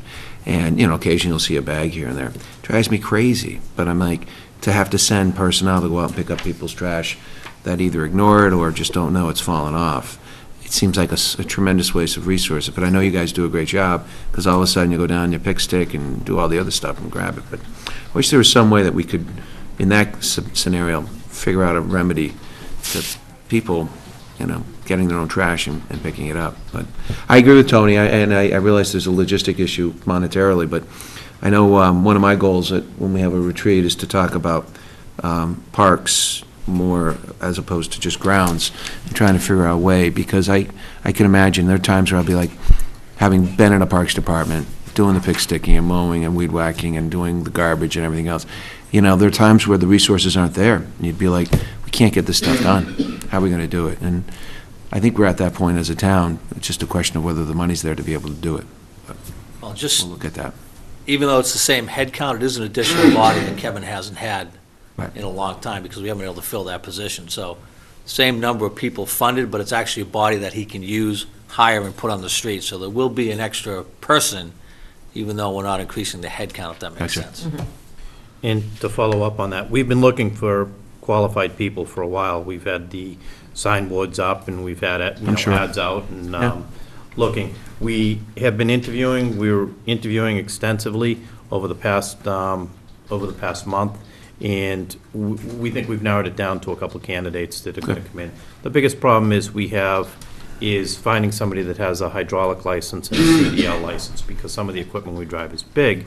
So even if we bring these guys in, they mightn't be able to use the equipment for 6 months until they get all their licenses, and it takes a little while. Yeah.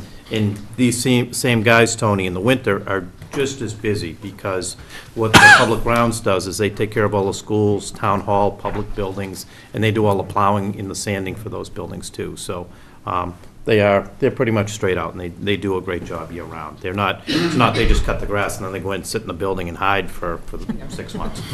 Oh, no, I know, guys I worked with, they turned around, they started either making park benches, and guys were doing different facets. They work year-round. Yeah.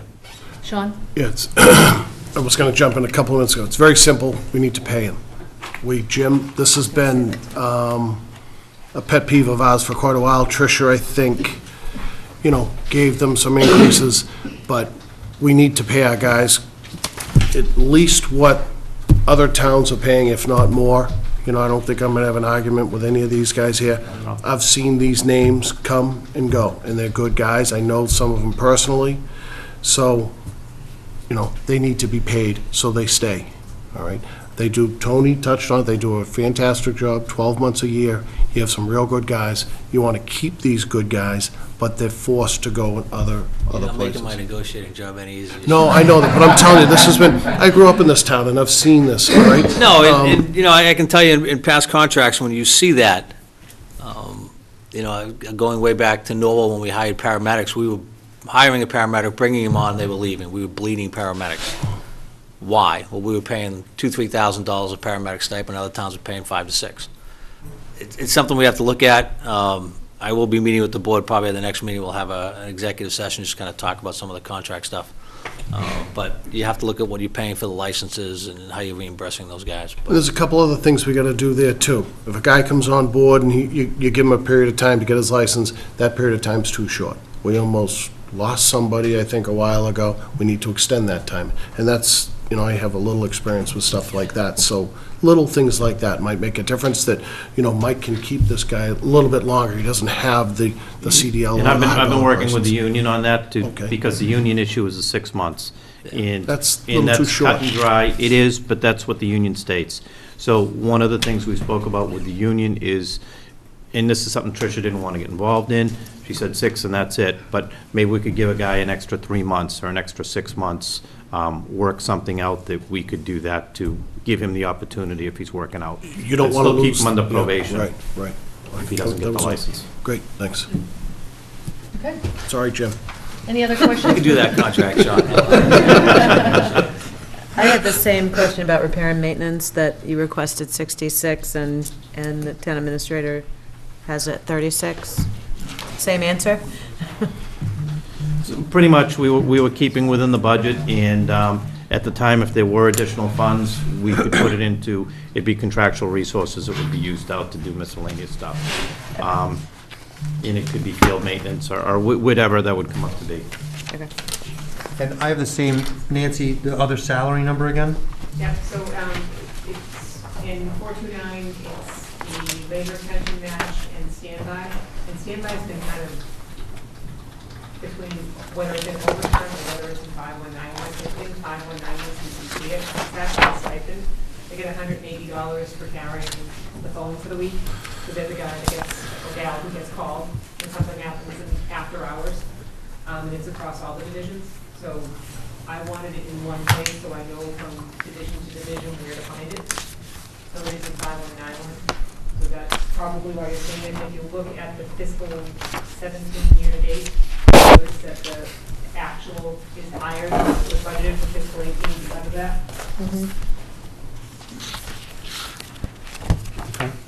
So this is on-call people? This is the Every standby. day? No, they get $180 per week for carrying the beaver, basically. And that's a contractual item throughout the DPW unit. So when something happens at night or on the weekends, they're the ones who get called. Right. What's 180 times 50? 20 grand? And you also, and keep in mind, say like in the water division, we have a distribution person on call and a treatment person on call. We have double. I think they're the only ones that have double. And they're in this budget, not in? No, they'll be in No, water. she's just giving you a heads up for the next one You that see we'll it look at. in the next So budget. that's 9,000. Yeah. And but it was always kind of folded into overtime, and you couldn't track it. So the other 13,000 is, You have labor's pension on there for 10,000. You have standby for 11,000. okay. And the cell phone stipend, which is the new one for just shy of 900. And laborer's pension is 1%? You know, it's that 1%, it's about 48 cents per hour per person. Follow that? The math doesn't work. but Tony, when you look at the actuals going back for 16 and 17, there's $16,000 and $18,000 for the actuals. So the increase that you're seeing is just tracking what we're spending and accounting for it all in the same line. That's probably the way to- Yeah. to Well, the talk. budget last year was 7, though. Right, but that's not That's a not, good allocation of where the money's actually being spent from. Some other line is absorbing that cost. Okay. I just have one last question. What are we doing about Cushing Field, watering that? What we did is, we came up with a couple plans, and we gave them over to the schools. The school still has, I believe, $75,000 left over. We put them in contact. Sean reached out to a driller and came up Are we with a talking about, I'm plan. not talking about the well, I'm talking about just watering it right now in the spring. Because we said that we were gonna hook them up to town water so that we don't lose that field for this season. Is that, are we doing that? We haven't done anything with water right now. I mean, we don't need to water right now, but, We do need, well, we have enough water right now, but I mean, in the spring, we do need water on it. And what we were using is, they had some hoses set up with the jets to water it in the meantime. is that what we're gonna do? That's what we'd do if they don't have the system, the well up and running yet, as far as I know. Last I heard, the So- well doesn't work. Yeah, so we're Correct. going back to the well So the well, issue? they came back to us and said the well didn't work. So we had a meeting with Paul Donlin in the superintendent, and we came up with an idea. I said, why doesn't the well work? They said it doesn't produce enough water to support the system. So one of the ideas we had is maybe you could get a 500-gallon tank, have the water pump up all night, fill up that tank, and that's enough water for your irrigation system to go. So they said, okay, yeah, that is something we could potentially do. And we also put them in line with a well driller and looked at some other locations of where they could do the well, that they might have better luck getting the water that they need. So I guess my question is, why aren't we managing that whole process? You know, it seems like you're advising them. I know the money comes from them, but I just don't think that they have the expertise that all of you have. It's a CPC. It's a CPC, it's not something we were really set up bandwidth-wise to jump on and take over at the time. I mean, we You could. know, it's just. We've spent like 25 grand on this guy to come in, map all these lines and say, this is the point right by the batting cage where it has to go, it's the ideal spot. And then they did some testing and it didn't work. There's not enough yield. So, and then we said, and I was at the meeting, you know, how about over here, over there? And they, you know, the conclusion was it just wasn't, it would cost too much money, more than we allocated to put a well there. So that, I get. I don't know what the solution to that is. You guys will figure that out. But that field's gonna die this spring if we don't get water on it. And before Tricia left, we talked to her about hooking up to the town water to make sure that that field, I mean, we put, how much money did we put into it? A couple $100 grand to get it going last year? I mean, we can't not water it so that it's not, so that we have to invest. Right, and the field was kind of constructed without any, you know, it happened, it wasn't, nobody came and reviewed it with us prior to that going in. One of the main problems we have, and we discussed this with Tricia at the time, and Sean brought up, that's kind of the low point of our system. And if we hook the irrigation system up there, we're worried about causing that whole neighborhood problems with water pressure, and everything else. Because that's a big dead end at that section right there. And it's one of the problematic areas of the town that we have, that lower section of Aberdeen. So we're worried about just hooking an irrigation system up, what we're gonna do to the residents in drawing that, you know, drawing that water out and creating problems for them every morning when they get up to go. So it's not as, if that was the case, yeah, we would have just hooked them up and said, okay, even though it's, you know, we could have gone for a waiver on that or something to that effect, but we are worried about what's going to happen to the water system in that area when we just connect up to the irrigation. So there is a. And the draw and demand that's going to require that they want to use on that field. There's a definite issue. So what is our solution? So the solution we had is we connected the schools up with another well operator, the one that we use to do all our drinking wells, and we've had very good luck with them. We've met with them, we've gave them proposals to get the work done and at least meet with them and go over it. And I checked with Ron last time I met with him about 2 weeks ago and asked him about it. He was going to reach out to Paul Donlin, who was working that project, and hasn't got back to me since. Just make sure, Kevin, that when you're doing it, that this is not your problem, unfortunately, when I say your department's problem. Unfortunately, though, you guys are the ones being called in to help us fix it. So I think ideally is we should be in touch with the school side, whether it's the Ron or Paul, but we should be kind of forcing this. We, as the board, should be somehow communicating with them through you to say, this is a priority, they got to deal with it, because knowing the school, they're not going to. They're going to wait, and the field's going to burn, and then we're going to come back, and then everybody in La La Land and TV Land and you know, Facebook Land are going to complain that, you know, the town is not doing their job, the field got burnt up, and blame everybody. We'll circle back. I was in the meeting with Kevin and the schools. Good. And we said, you know, as Kevin said, he doesn't have the bandwidth to manage it. Aye. But we said, don't do anything without coming back to Kevin and his guys and make sure we're on the Good. right page. And Ron agreed to that, but I'll have to circle back again to Thanks, find out where they Jim. are. Thanks. Yeah, I mean, my fear is that, you know, it's one of these things where no one has ownership, it's not a priority on anyone's plate, and all of a sudden it's going to be March 28th, and the field's going to be dead. And I know that you've told them what they need to do, and probably they'll be busy with other things, and for purposes of making sure they understand it's a priority, they need to know that. You guys are doing a great job. The I'm quick not- fix is the the storage units. I've Yeah. seen that before, we've used them. You fill them up either during the day or at night, whenever you're not, and then you just pump out of those. And But is that more than 75 grand? I think that's what the guy said. There's only like 75 grand left. in Depends that. upon how big you're putting in and what type of system it is, but I don't think putting a couple of big storage tanks is gonna be that much money.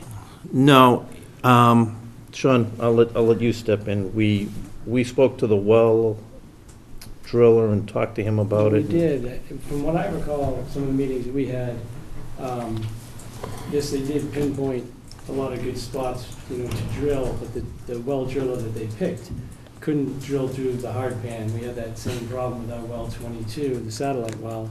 With the initial well driller we brought in, he couldn't even drill Couldn't break an it. observation well. We had to bring someone in with a sonic rig to go down through the hard pan to get down to where the water is. And that's who we hooked them up with. Good. Somebody capable of actually getting down to where the water is. So, And then the second thing that kind of ties my hands in terms of just hooking them up to the water system, I believe is the bylaw that we have, that there's no new irrigation to be tied into the water system. I think it would take a vote from you folks to. For a accept waiver on that, a but our- waiver our- or I think we did exempt that. Yeah. municipal buildings or Which, if we had no fields. problems, then it was a, Didn't we already do that? I thought we did Yeah. that when this issue came up. okay, I wasn't aware of that. What I did tell Tricia is we were concerned, Sean and I were very concerned, what we'd do to that neighborhood if we hooked the irrigation system up. No, that makes perfect sense. Yeah. That We don't wanna makes do that. perfect sense. We don't want to do that. it's just frustrating that it's, It's this sitting was out there, passed nobody so owns it. long ago. Yeah. If we just had the wrong drill company, it'd be done, I mean, even if they looked into, if they put the tanks underground, I'm not opposed to them using the drinking water to fill the tanks at a slower rate. We just don't want to see. We don't want that big rush to Big come draw. through there. Yeah, Because I agree. it's at a low point of the system, and it would draw That everything makes in there. sense. Yeah, I agree. Everything you're saying is making sense, it's just, They need to pass that by the engineering department. When they do this stuff, they really do. I mean, you've got the expertise, and nothing against the school department, but they're academics and dealing with the school end of things and teaching and learning.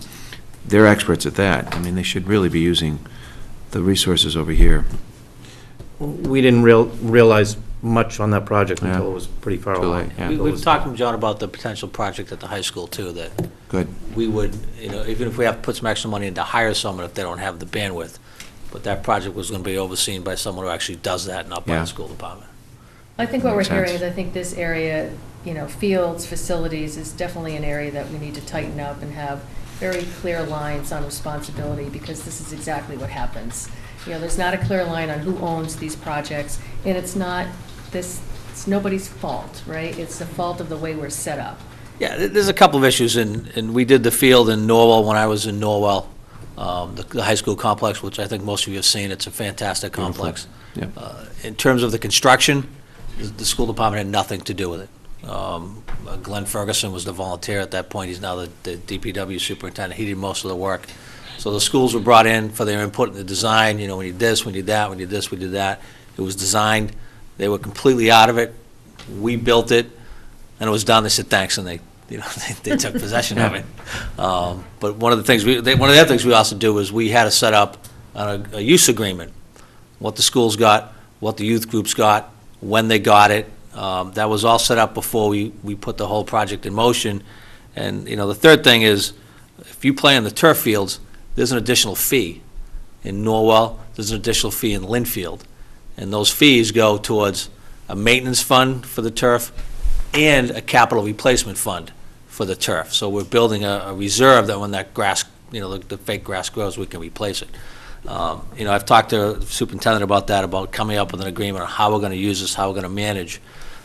If we do that project, he's all in favor of it. And it's pretty clear how we do it, and that helped build a lot of support among the youth groups, because they knew they were going to get to use these facilities, when they were going to get to use them, and how they were going to get to use them. Because the big question was always, no offense to the schools, but you got lacrosse, you guys are going to be on it all the time. And we were able to come up with an agreement on how. We did the same thing in Linfield, how it's going to be used, who's going to manage it, who's going to pay for it. And it worked out pretty well. So it's a much larger conversation, but none of the places I've been have the schools been involved in the construction. of athletic facilities, even at their sites. They're involved in, what do you need, what are you looking for? You know, put the soccer nets here, put the jump pit here, put this here.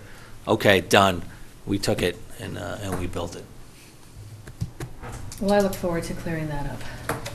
I'll do everything possible for that field that I can do We short know. of rain. Thank you. And water, so. You can do a dance, Mike, you know? Right. Get on that field. Again, it's stuff you don't think of. If they're designing it and they don't include the fields and grounds, Well, we know, yeah. well, the gate's not big enough for us to get the big lawnmower through. Now we get a mow with the smaller lawnmower, it takes an extra hour, and That that drives you crazy. throws us off everywhere else. So you need everybody involved in the start, and then you have to turn it over to people who actually build these things. Well, that's what we talked about with a bunch of people, that there shouldn't be the opportunity for someone to say, that's their project, or whatever. There should be one person that's in charge of it all.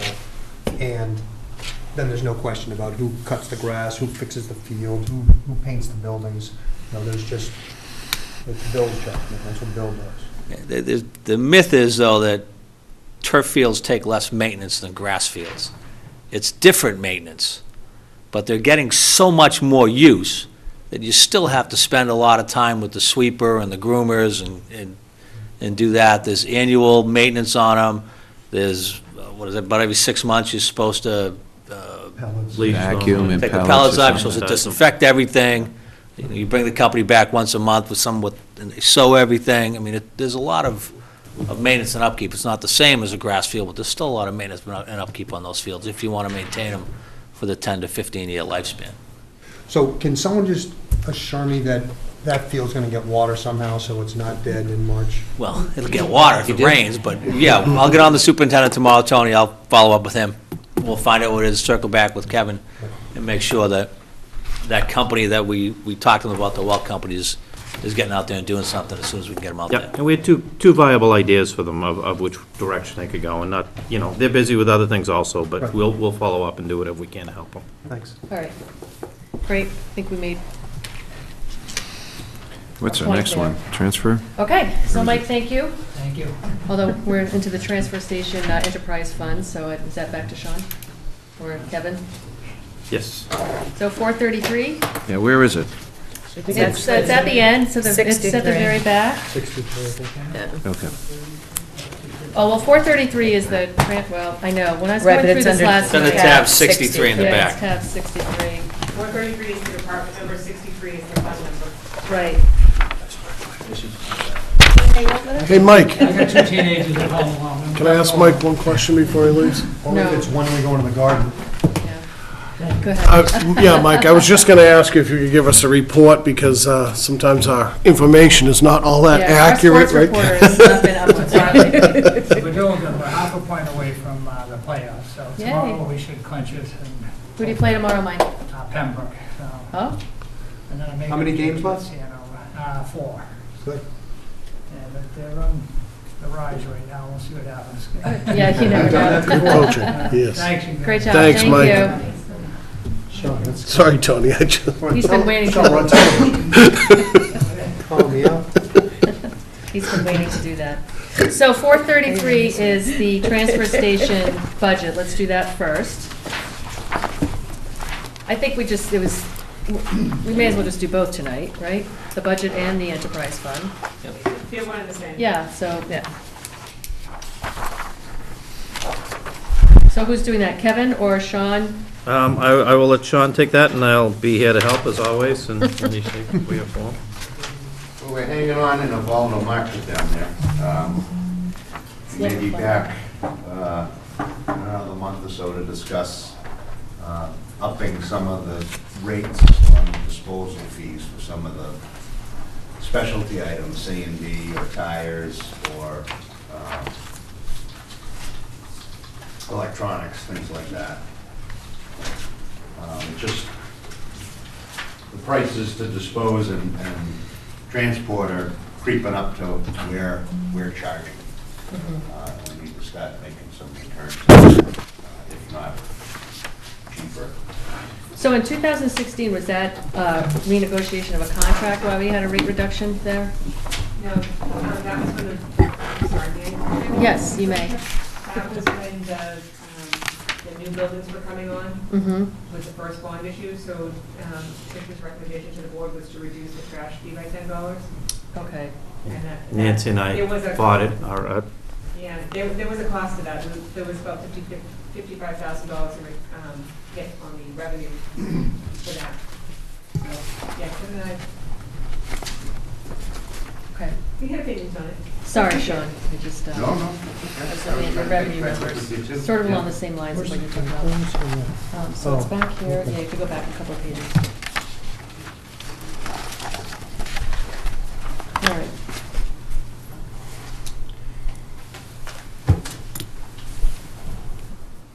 So you basically level funded $1,292,000.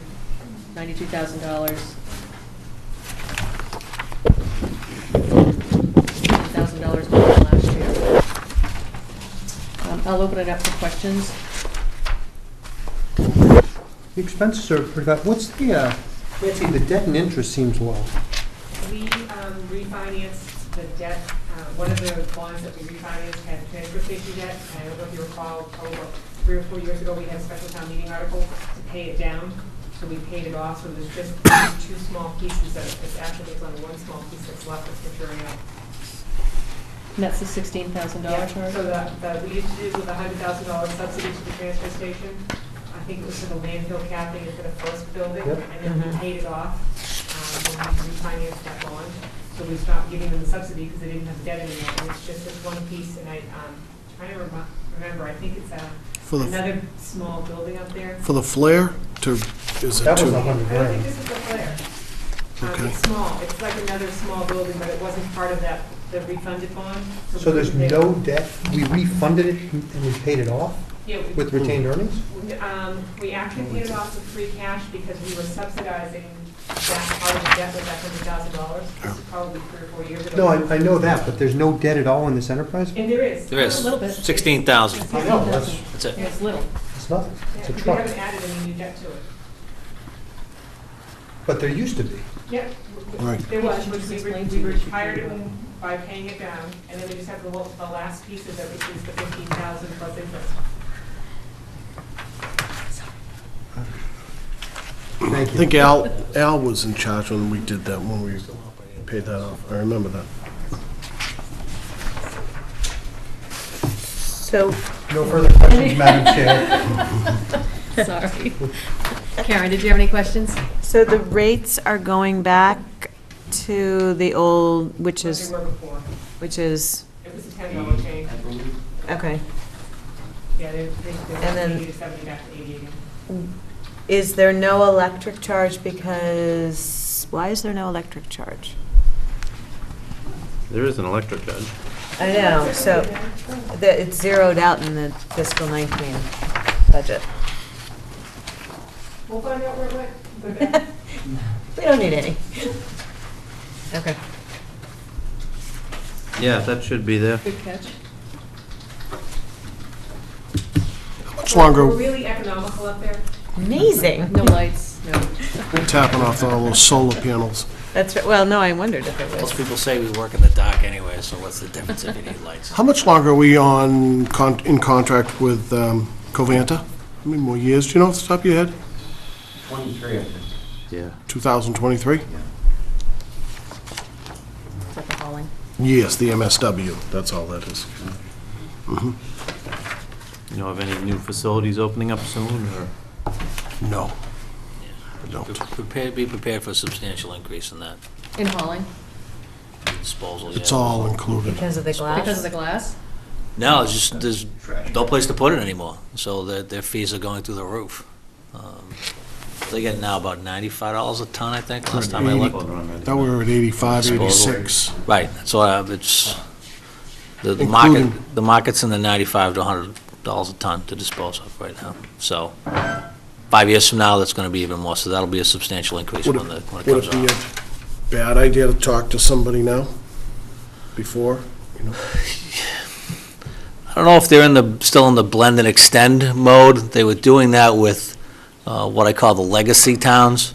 So Norwell was a legacy town. They were one of the first towns that signed up. So I think when I left Norwell, we had just done a new contract, but our disposal was in the $35 to $40 a ton.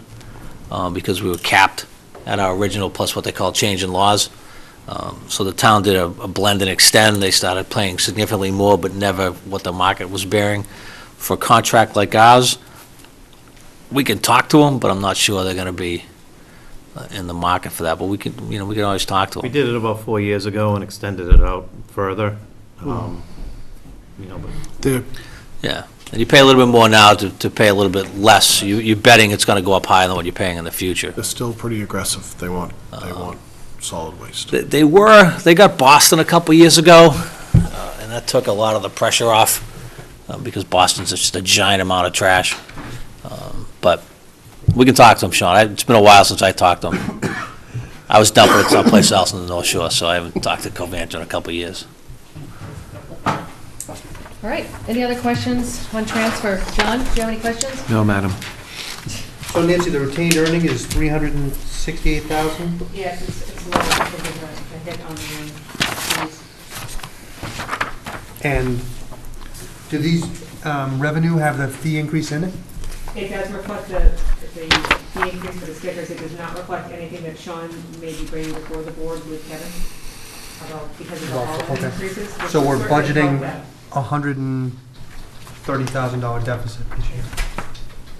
The Holland contracts are getting ridiculous, and I think at the prior meeting, they talked to you about what happened with the glass recycling. Well, we have to increase our fees, we can't. Right, and we're still looking, Sean showed me a video today we got from the DEP that showed there's a guy in New Hampshire that goes and grinds it all up and turns it into a sandy type material, and you could use it as fill for different areas. And Trash? Glass, grind the glass all up and use it for fill in the roadways.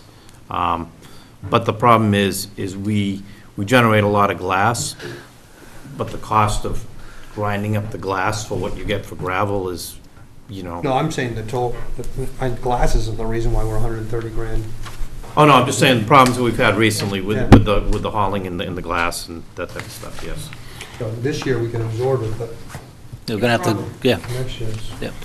And the vacancy, Kevin, how we doing trying to recruit someone there? I believe we're full there. We filled that up. Okay. So I believe we're at a full contingent. Everybody's just getting all their licenses. We have, one of the new guys has his hydraulic license, and one of the new guys has his hydraulic and CDL. So I think we're getting up to speed. It's only 4 guys that run that whole thing? Yeah. Jim's not listed, Sean. Sorry? Jim's in. Oh, okay, yeah, because I see vacants. Yeah. The gentleman over there, Jim. Wow, that's impressive. They do a great job, and they hustle. I mean, the weekends are hectic, in weekdays, Monday and Tuesday, they start filling everything, dragging everything out and getting it all prepped up for the next weekend. Yeah. So they're busy. They do a good job now. Well, I'd say. Sort of been my impression, just looking at this budget this year, is that, how slim we are in all of DPW. I'd be curious to see how we stack up against other towns and what we spend, percentage to budget on DPW in comparison to other towns. And we don't need to do it right now. Yeah, but I just, think that new state DOR website that we were looking at the MMA, I think that might give us that. I mean, I'll have to spend At the some time. DPW level? Okay. It's supposed to give you that type of, That's a great tool. yeah, so we could take a look at that. If I get some time tomorrow, I'll go looking for it. I'd be curious, just because I think you guys do a heck of But a lot of work on. I just caution, because you're not always comparing apples to apples. Yeah. Oh, exactly. So when, using Linfield, you look at the Linfield DPW budget, it's enormous. But that includes all the custodians and school maintenance is in the DPW budget, not in the school budget. So you got to make sure you're just comparing the same things, otherwise it just skews it. Understood. So we could look at some of the towns down here. I think we're probably fairly similar in what we do, and get an idea of how we're doing. Should be too hard. Okay. Anything else on transfer? Nope. All right. Sewer. Will? Very interesting time for the sewer department. Recently completed several substantial improvement projects.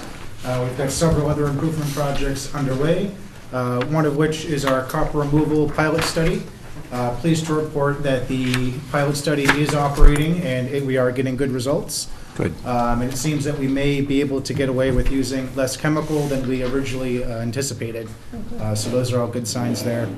We're also preparing for future improvement projects. A lot of things, I&I is becoming a large focus for our department.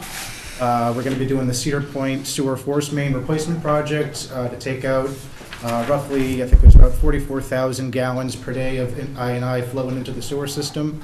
And other I&I projects like that are probably going to be coming up in capital requests on next year's capital season. So is that starting this year, then? We're going to be trying to, the plans are just about 85% complete. We're going to get everything finished up and hopefully get that taken off, yes. Ah, great. And, you know, I want to give Will some credit here in his whole crew, is that copper program has really, so far is working out. We were looking at running a new outfall out to the ocean, where we might have spent $1 million in permits and $15 million to run it out. By reducing the copper down to such low levels, the town is saving a lot of money by doing this. How do we accomplish that? There's been a couple things that have worked. There's been a lot of maintenance done to the system. The aeration tanks have been improved. There's been some work to the clarifiers. We've also added a chemical. It's a chemical made by Xylem, which is GE, bless you, that injects a certain chemical that attacks the copper and causes it to flock out and get it out of the waste stream so that it's not coming out. And we're not talking like these large pieces of copper. We take more, there's more copper in our drinking water than there is in our effluent coming out of the sewer plant. So it's really tight. And nothing to talk about the water department, we're still within rules and regulations of everything for what can be in there for copper, but it's just that stringent with the sewer because of the crabs or whatever that are in the river in that area, or the microorganisms that are in that river that can't have the copper. So when did we accomplish this, and DEP must be excited about this? Well, Just recently. we presented them a letter, and we put the whole proposal together. We've been working on this for a while, but we got approval from the DEP to try a pilot program on this about 6 months ago. Yeah. Six months ago, and we've been getting the system in place with the pilot program and doing the dosing, and it's just to watch the results, see how everything goes. Because our NEPDES permit had expired, they've given us sort of a pseudo extension until the pilot program works out one way or the other. But when we built the system, when Will built the system, he built it so that the pilot program is, if everything works, we don't have to make huge modifications to the system. So we save a lot of money in that way also by bringing that up. And they actually had Will out to speak in Boston on a recent convention and explain how the whole copper system was going and what the plant has done to meet the DEP's new mandated requirements. Excellent. Great. So, Congratulations. Yes. Thank you, Will. Thank you. Much appreciated. Oh, thank you. Time for another tour. Yeah. anytime, as we said, no, Karen, you know, you been doors there are yet? always open. Yeah. The Karen, system did is you- live Karen now. hasn't been. Welcome to check it out. She wants to check out the honey book. I'm happy to say that the copper removal system is in one of the cleanest buildings. It's actually in the disinfection building, so very clean environment if anyone wants to come down and take a look at it. Cool. I need to do that, actually, so You do? I did. You and Karen. Karen, any questions? No, do we want a quick update on where things stand on the regional sewer you mentioned, the talks there? You've been participating in that? Yep, I believe we have a meeting coming up at the end of the month to discuss the regionalization efforts. They should be out in the field studying the feasibility of the various projects that they hope to propose. However, we don't have any particular projects to share at this time. Okay. That report's actually due back shortly, so we can take a look at it before the meeting, so. This week and next week, isn't it, Kevin? Do you think it's due back? Yes, I think it's next week. So, Tony? My only question is the deficit. So the budget looks pretty level funded to last year. The revenues are down a little bit. but it's a $500,000 loss. And we talked about this last year with Tricia, and really talking about a three-pronged approach in order to get the revenue up, which is obviously cutting expenses and increasing revenue and, the I&I effort. Right. So I can address that a little bit, and then Nancy can step in wherever she would like. One of the things we've done is we're in the process of completing a rate study for the sewer and see what we need to turn that around.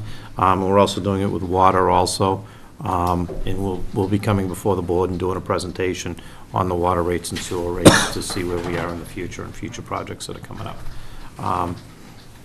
And what else can I say about that? Another thing that makes it difficult to project our revenue is a lot of the development projects across town. It's difficult to anticipate when their privilege fees may be paid. So I believe we're hoping to receive more revenue than anticipated in our budget proposal, but due to the uncertainty, there was a lot that we didn't include there. And The hookup fees, Yep. So, if that's a For one-time. example, for example, the sewer connection fees, so on that last busy page, which is more of my page, the sewer connection fees, which are about 6 lines down from the top on the revenue. If you look at what came in fiscal 17, it was 77,000, and all the years prior, we had been, well, most of the years prior, we had been doing multiple thousands, hundreds of thousands of dollars. Oh, 70. And that was timing of development. So, Will and Kevin and I would talk a lot about that particular revenue. If you've noticed that we actually dropped it considerably, almost $150,000, because we don't know when 50 Country Way is going to come along, or the project. Brothers project. I can't remember the rights. Toll. The toll, but Toll there's another Brothers, one, right. the rights part, the other one that's with the MBTA lot. I can't think of the gentleman's surname. The Drew That- project. Those are That was- $100,000 or more projects, but if they don't hit, we can't count on that money. So Right. the deficit we're showing could be more severe than it actually would be realistically, depending on when those projects come on. All that money could hit in fiscal 19 and you don't have deficit. But we can't plan on Right, it, well, especially with what happened in 17. Right, our retained earnings are going from 800,000 to 100,000. So we have to, Well, as we you have to said, increase the rates this year because we're not going to be able to sustain next year. we know, but we also have the issue of, we're still having those betterments being prepaid. So that's another problem that we talked about with the rate study that's being done, is that kicking the can down the road of that debt service, even though it doesn't seem like we're doing anything, because that money isn't being captured, we're going to have those debt service inequities maybe 5 years from now, when now the betterment revenue is offsetting down. In the future, you have $300,000 worth of debt service with no revenue to I offset. thought you had to it. accrue that now. They didn't allow us to before. The Department of Revenue wouldn't allow you to accrue it in your retained earnings and hold it aside.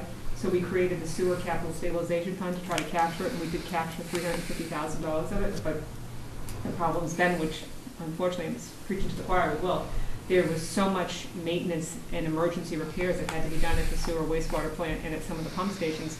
We've been pumping retained earnings into that at special town meetings to do all those repairs. And that took a toll as well. Well, the other way that we can increase revenue, which we've talked about a couple of times, is adding more residents to our existing system. So that's $16,000 with no investment. So I think that's got to be part of our revenue plan, that we want to add 20, 30 people on that methodology so that we get that, revenue without any expense associated with it. And the I&I projects that they put on their capital plan, which are aggressive I&I projects, should show results. And Cedar Point was the first one to really, be able to demonstrate that. We've seen, how much have we put in I&I? And that wasn't Kevin- working, so. Nothing. Well, What we'll see. assurances do we have, because we've been doing I&I for 22 No years? assurances, no assurances. We're no further ahead now. I said I'm kidding. I mean, All right. you got to figure out, every time we expand the system, we're adding new leaks. I Does that hope make not. sense? No, I hope not. Brand new construction, I hope there Yeah, aren't. but it It's- puts pressure on the old pipes. It puts pressure on the old Well, pipes. not There's gravity's, more- All right, I guess I just want to really, to Nancy's point, and someone mentioned 44,000 gallons, I just really want to know that we are really fixing some serious leaks, and we can look at that hard number and hang our hat on it. I've heard that for 22 years. I know, and I've seen a lot of the work. When we look at Cedar Point, and we did the camera views of it, I'm looking at liners that went down that have all collapsed now because of the water pressure that's coming in there. That's why, instead of trying to do a relining job, I said it's time to stop, let's look at this, and let's think about punting and trying something new. And the new setup would be putting a new pressure system line, which would have significant, hopefully, inflow coming in. And the engineer that did the study estimated we could save 44,000 gallons, 40 to 44,000 Just on Lighthouse gallons. Point? Just on Lighthouse Point. And when do you think you'll have that realization?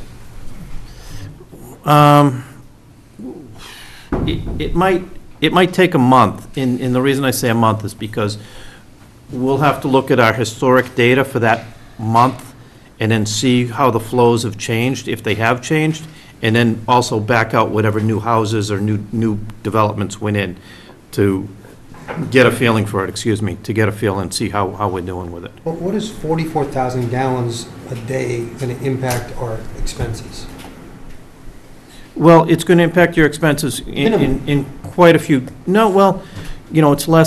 it's less electricity. It is, it's minimal. It's less electricity. So it's great because we get the capacity. Yeah. I think that's why Nancy brought it up. So More I capacity. 100% support it to get the capacity, but it's not going to make this a profitable enterprise fund. So, like you said, you got to get... It's not going to save 20 grand a day. No, you're right. So No, but I think Nancy's point was bringing that up so that we can have a plan to bring on 20 private homes to accommodate that and have the revenue annually coming on from new hookups.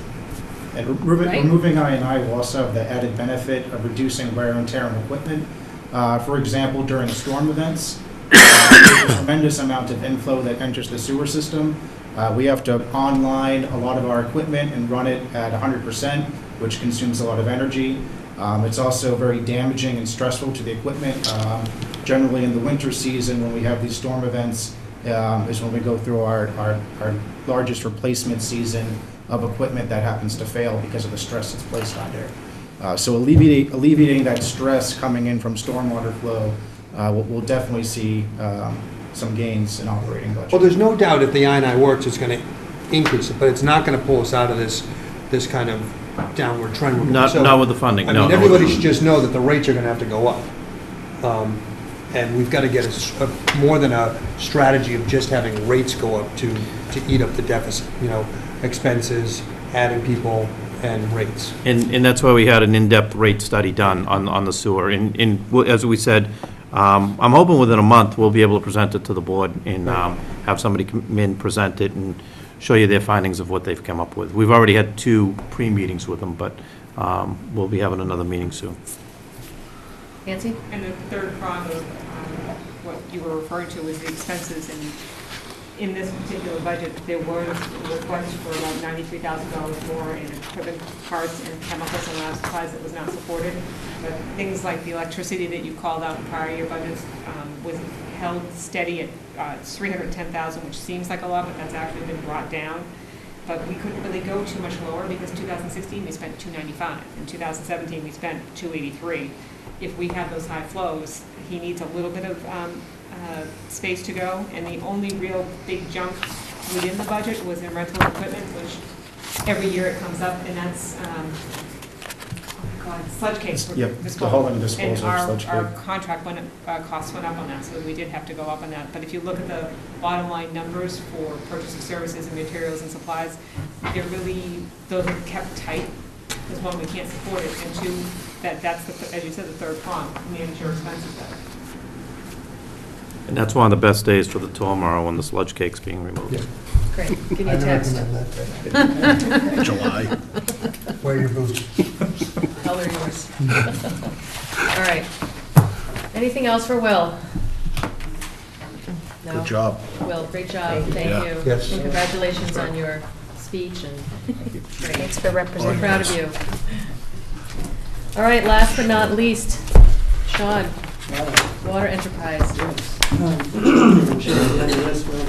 Also, we did discussing rates as well, I believe, full-time, in the same moment, maybe even worse, but, I first wanted to take a moment just to thank, as Kevin was saying, it's been a really hard winter on my guys, especially distribution guys, between helping out with snow and ice, and then returning to the water department and frozen meters. Well in excess of 60 frozen meters. I've spent over $20,000 on my budget to replace those meters.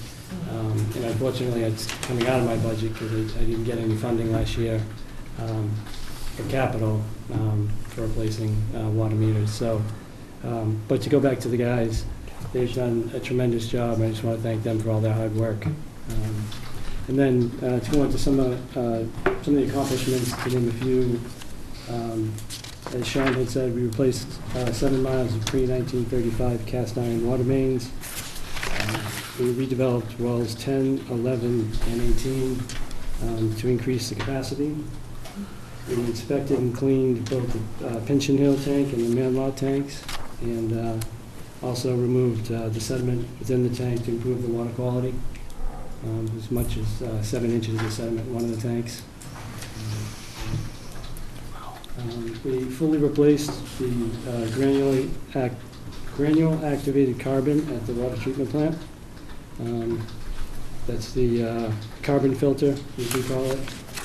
We're one of the very few that only have one carbon filter, so we can't take it offline for any long periods of time. So it's a very stressful time.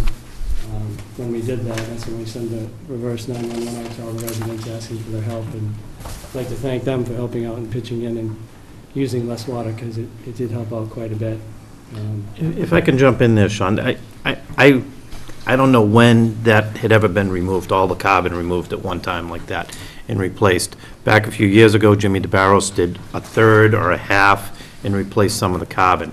But the carbon was dated. It made a huge difference to the system, the water coming out of the plant.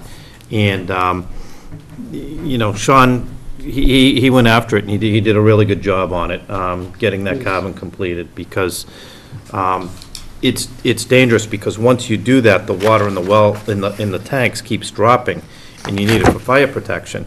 And usually how they supplement that is they turn on the plant and run it up, but you can't run the plant, so you're depending on the wells and the usage from people to do it. So we waited, obviously, until we're in the winter months, but big deal to do it, and we're going to get in a better system of changing that around.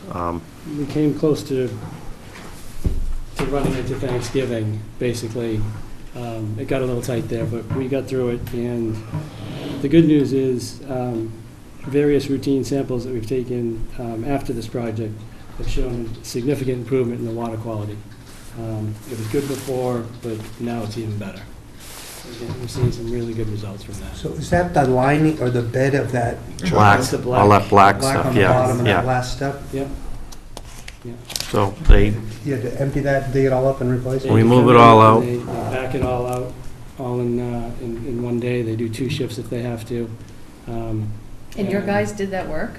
No, we had a company come in and Okay. do it. the guys did work, though. The operators worked around the clock, Right. because they Sustain it, had a yeah. part in it also. Yeah. I think the big killer, I don't want to say killer, but the biggest issue with that is the pH stays at like a 9, which is higher than what it typically is with the water. So it wasn't something that they were expecting. They had to run the plant to waste, get some extra pumps, and just keep running it and siphoning the water through so that they could drop the pH of the water itself, so it was coming out within the levels that people typically expect. So it was a lot of work. It was a nail-biter, but it turned out well. Will the next quality water report be based on that new, be based post-carbon replacement, if you will? The most recent one that you'll see, it's due out by July 1, will be for last calendar year, so it really won't show the improvements that we next year. Can show it. In before the COP, it was still within DEP standards. The water wasn't above standards, but it's really, it's been a big improvement since then. There's TOC, total organic carbon, that's in the raw water, that the carbon actually reduces it and removes it.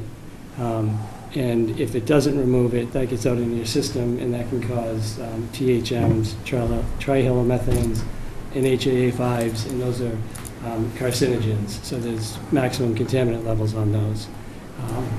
We've always been below the limit, but we were starting to creep up a little bit. We've dropped like a stone. So we're seeing some really good. On that same note, just to talk on that, when Jim had his first coffee, everybody was really impressed when, we had a coffee with the chiefs, we went out. One of the people that came, instead of asking the police or fire about this, about that, were asking about the TPH5s and what's going on. They noticed in our report that they weren't over, but they were elevated and this, that, and everything. And we said, oh, we just changed our carbon, so we're all set. Kevin was so happy. Made our day, so. But it is. That's a good answer. No, it is great. But it was funny, a resident come up with that and said, I noticed looking at the water quality report that the TMH5s are a little elevated. They're within standards, but, I was just wondering about that. And, we said, well, we just changed the carbon, so they should be down. Yeah. So. It's a good project. Guys also replaced 54 water services and repaired 7 water main leaks. We reconstructed the administrative office team and have improved workflow progress, as well as instituting cross-training, which we haven't had before. Just want to go into a few of the goals of the water department this coming year. Are to continue with the water main improvements, increasing training and certification of our staff, continuing perform leak detection, and refurbish an older water department storage facility that we have. So in the water operations and everything, we have 2 vacant positions. We think we've got one candidate that we're working with, and we're doing all the history on right now to fill that position. So, and then we have one other that we're looking to fill, and we're going to see how that works out. And are we competitive? I mean, Scituate has a geographical issue too, right? So if you don't live in this area, you don't really want to travel to this area to work. So that's tough, getting good qualified water engineers. I'll let Sean answer that question. Competitive salary-wise, we're a little bit low on typically water systems. Instead of maybe getting an incentive for getting a license, you get a bump up in pay. If you get your D1, you get $1 an hour increase. You get your D2, you get another $1 an hour. It gives them a lot more incentive to go for the licensing. That's one thing a lot of systems do. The other thing we've kind of found with interviewing recently is somebody who's single versus a family. If they're interested in the medical benefits, that's a big factor when people weigh the decision on whether they want to come on board. If they're fortunate, some of my recent hires have their spouses carry the benefits, so just wasn't a concern of theirs. But that has come into play as well. And in the past, we've had trouble bringing operators in, so we do have 2 in-training operators, Brian Lucas and John Moran, that we brought in. John actually we stole from Norwell, and Brian lives in Scituate and came in off the streets at our job fair, and we've been working with them and training them to get their licenses. But it's like anything, you don't want to be a... Brian just passed his T2 yesterday. Oh, great, good. So. Questions? Karen, did you have any? Sorry, Mr. Denny, do you want to start on your side? I'm fine. Okay. Looks good. Just the same question. All of our enterprise funds are leaking. Yes.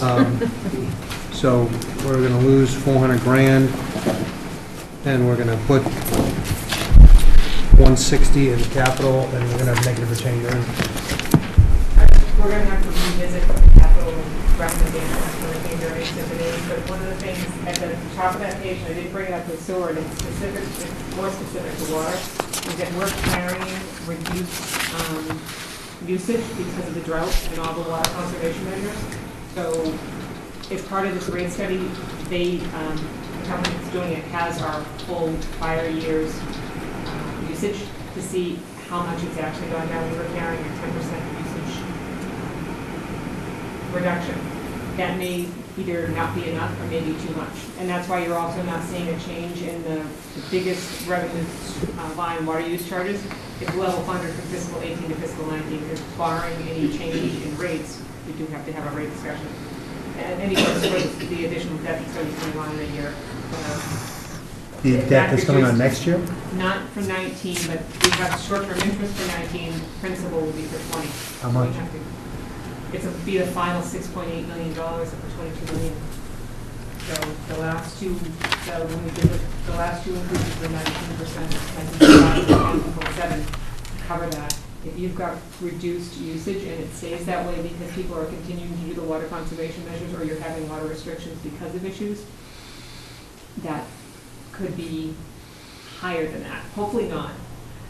It'll be interesting to see what the usage comes out of the rate study, to see if it's bounced back or if it's remained depressed.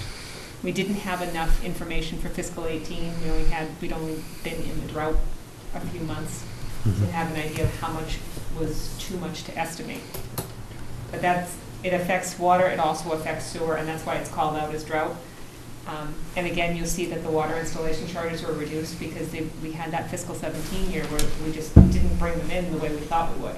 And again, that comes down to whether that development that's out there actually comes on. It could be better than we expect, it might not be. But we're definitely going to have to review the capital plan recommendations and remove that retained earnings recommendation. And raise the rates. You have to look at the rates, yeah. Fun stuff. So you'll get a balanced budget for this year. Well, yeah, when we come back before you with the rate study, if there's any decisions made there, we can incorporate them, and also when CPC brings back their recommendation to the board for the capital plan, we can make changes there as well. No, I don't have anything else for this second. The water use charge history is, this may be too much in the weeds, but how much of that was usage and how much was rate change over, you've got from 2012 on, and the revenues spiked quite a bit since then. Is that a combination? It's mostly rate. It's mostly rate. rate. It went up, and I may be off my ears, but I think I'm okay. Fiscal 14, 10%, round numbers.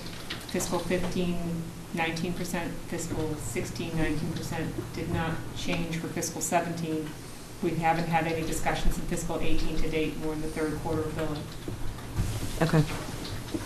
And that was for the planning for the $22 million, and then for the first two phases of the $22 million project. Thank you. Okay. Well, any other questions? The budget for Sean? Sean, anything else you want to raise? No, I think I'm good. All right. Well, gentlemen, thank you. Great job as always. Sean, thank you. Will, thank Appreciate you. all your hard work. You do a lot of Likewise, great thank you. work. And as Kevin Kelly said, would like to, reach out and thank Nancy with all the help. She's instrumental in budgeting and, every little question we have about anything, it's where's this number coming from, and, Nancy's been in it instrumental. Pulls it up. So, thank you very much. All right, no, thank you. Have a great night. Kevin, thanks for straightening out that water issue in Greenbush. Oh. The insufficient pressure the person had, the business, and they thank you very much. Thank you. I meant to bring that up. That was Sean's crews handled that internally. They just ran, they took care of that and worked out Yeah, well. but they're very happy. Thank you. Great, thanks. All right, we have some drain layer renewals to do. Next on the, Just a renewal, want a motion? It's a local contractor, and it's a renewal. Yes. Will the Board of Selectmen vote to approve the drain layers license renewal for Make-A-Wish Contracting, Inc.? motion by Mr. Harris, Second. second by Ms. Canfield. All in favor? Aye. I move the Board of Selectmen vote to approve the drain layers license renewal for Legel and Sons. Second. By Mr. Harris, second by Ms. Canfield. All in favor? Aye. Okay. That's that. Next, any board and committee liaison updates? We met last week, so there probably weren't a lot of meetings. So usually this is good for every other week. But entertain any? Capital plan, CPC last night, they discussed a couple of the things that are coming before them, mostly the fields, which was discussed a little bit tonight, and the turf, and trying to get CPC to fix the track, or participate in it. And then I think they're doing the appraisal on that land over on First Cliff, and that ended up being inexpensive, only like $2 or $3 grand. For the appraisal? The appraisal, so that was good. That's pretty low. It didn't come in yet, but that's, and then a couple articles dropped off. Okay. I know John's been at work most nights. Karen, anything? The Beach Commission met, we met last week, so we need to get updated, but I know they presented to CPC as well, so they're in the process of getting ready for their warrants.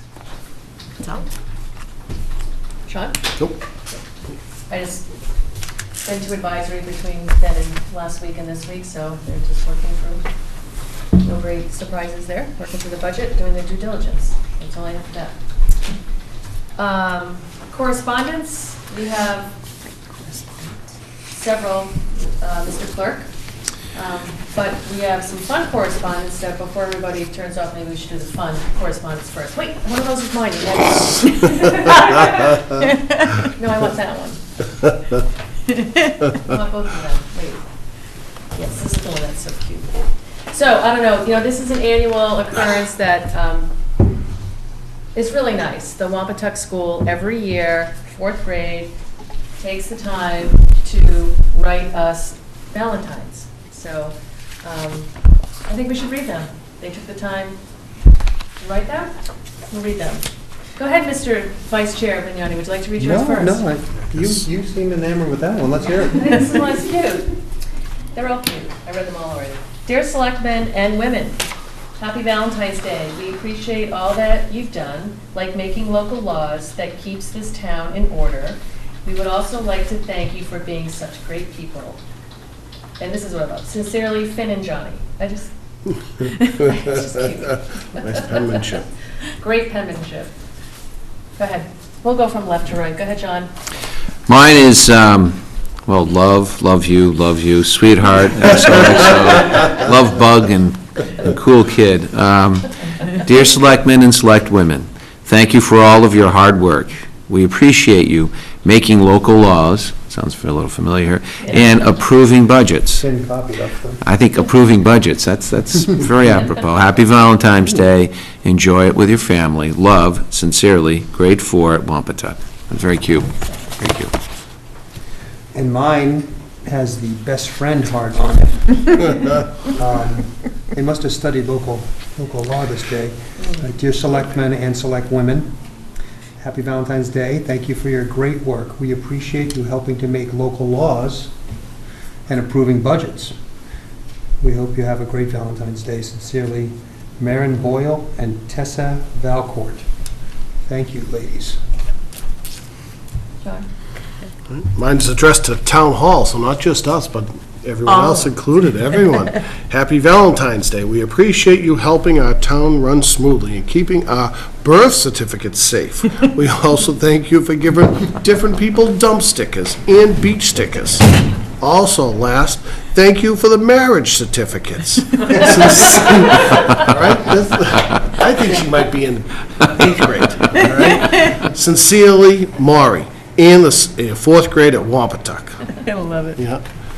All right, this is Dear Selectmen and Select Women, thank you for making terrific local laws in Scituate. Without approving budgets, things too inexpensive or expensive could be difficult. Enjoy your Valentines and relax. Sincerely, Corbin, Braden, and the 4th grade at Wampatuck. Should have read that one last. Okay, and last but not least, we have one more. Dear Town Hall, happy Valentine's Day. Thank you for all your hard work. We appreciate you making our town, running the town smoothly and organized. Have a nice Valentine's Day. Again, love bug, XOXO, love, love, love. Sincerely, Sienna and Julia. So, thank you, beautiful job, we Yes. appreciate it, and thank you to the Wampatuck staff, who obviously remembers us, we appreciate it. Put them in town hall. And Town Hall, Yep, and they're at the police station, too. very nice. Other correspondence? Yes, Madam Chair, everybody out there, Scituate West Cork corned beef dinner. If anybody's interested, it's going to be on March 7th, 2018, of course, 7 p.m. Tinker's Son, and that's on Main Street in Norwell Center, actually South Scituate, I apologize.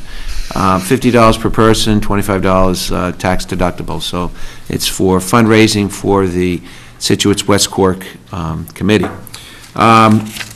We also have in here, How Green is My Town? That's a website. It's a private, or not a private, but a nonprofit. And so if you're interested in knowing how green your town is, you go on, type it in, and type your town in, and you find out who's doing it right. It's the town of Scituate. And what they say is it's a large solar array atop an old landfill, and wind turbine in the town of Scituate provides 100% of the town's energy needs. And so we are the gold standard. And so I think that's something that the town should be very proud of. I've always mentioned in the past, this board has mentioned in the past, but people need to realize that just because we are, shall we say, the gold standard in our community, we don't stop there. We need to continue to take a look at different things and options, and, when we talk about, conserving and continuing to conserve, and how can we improve upon it, whether it's transfer station, trying to do better with our waste or whatnot. But again, that's a great, nice thing to be known as in the community. Have a letter from Soucy Brie, the mayor, Marie Carol Cintu, saying, Dear colleagues of the Scituate Board of Selectmen, the City Council and Soucy Brie and I send you and your families our best wishes for 2018. I love reading, how people write different languages, how they write in English. But the summer programs that are organized every 2 years in July in Scituate, and the traditional high school exchange happening again this year, keep on receiving a huge success and positive echo among their community in France. The warm and generous welcome of the town of Scituate and the families confirm that the friendship continues and exists amongst us. We are currently building with Patricia Jacquart another edition of the program that will be dedicated to adults, some of them artists, for this coming autumn. We also hope to be welcoming in the future groups of young people and adults from Scituate in our pretty town of Soucy Brie in order to keep building new opportunities of friendship between our communities. Hoping to welcome you soon in Soucy Brie, the Madam Mayor of Soucy Brie. And I will say, having gone, it is a great opportunity and exchange to see a really local community next to Paris, but also it's unique. It's a great experience, and I encourage anybody, even if you're worried about the language barrier, it's not. They're very welcoming. It's an old town, very close to Paris, and if you have an opportunity, I strongly recommend it. That's that. And then we also have from the Department of Agricultural Resources, Commonwealth, Massachusetts, regarding MDAR apiary program.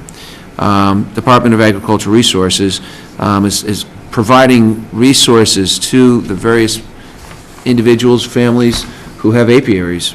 And one of the things they're mentioning is they're trying to give you advice, trying to help you out, because the honeybee health in the country, as well as in Massachusetts, is in decline.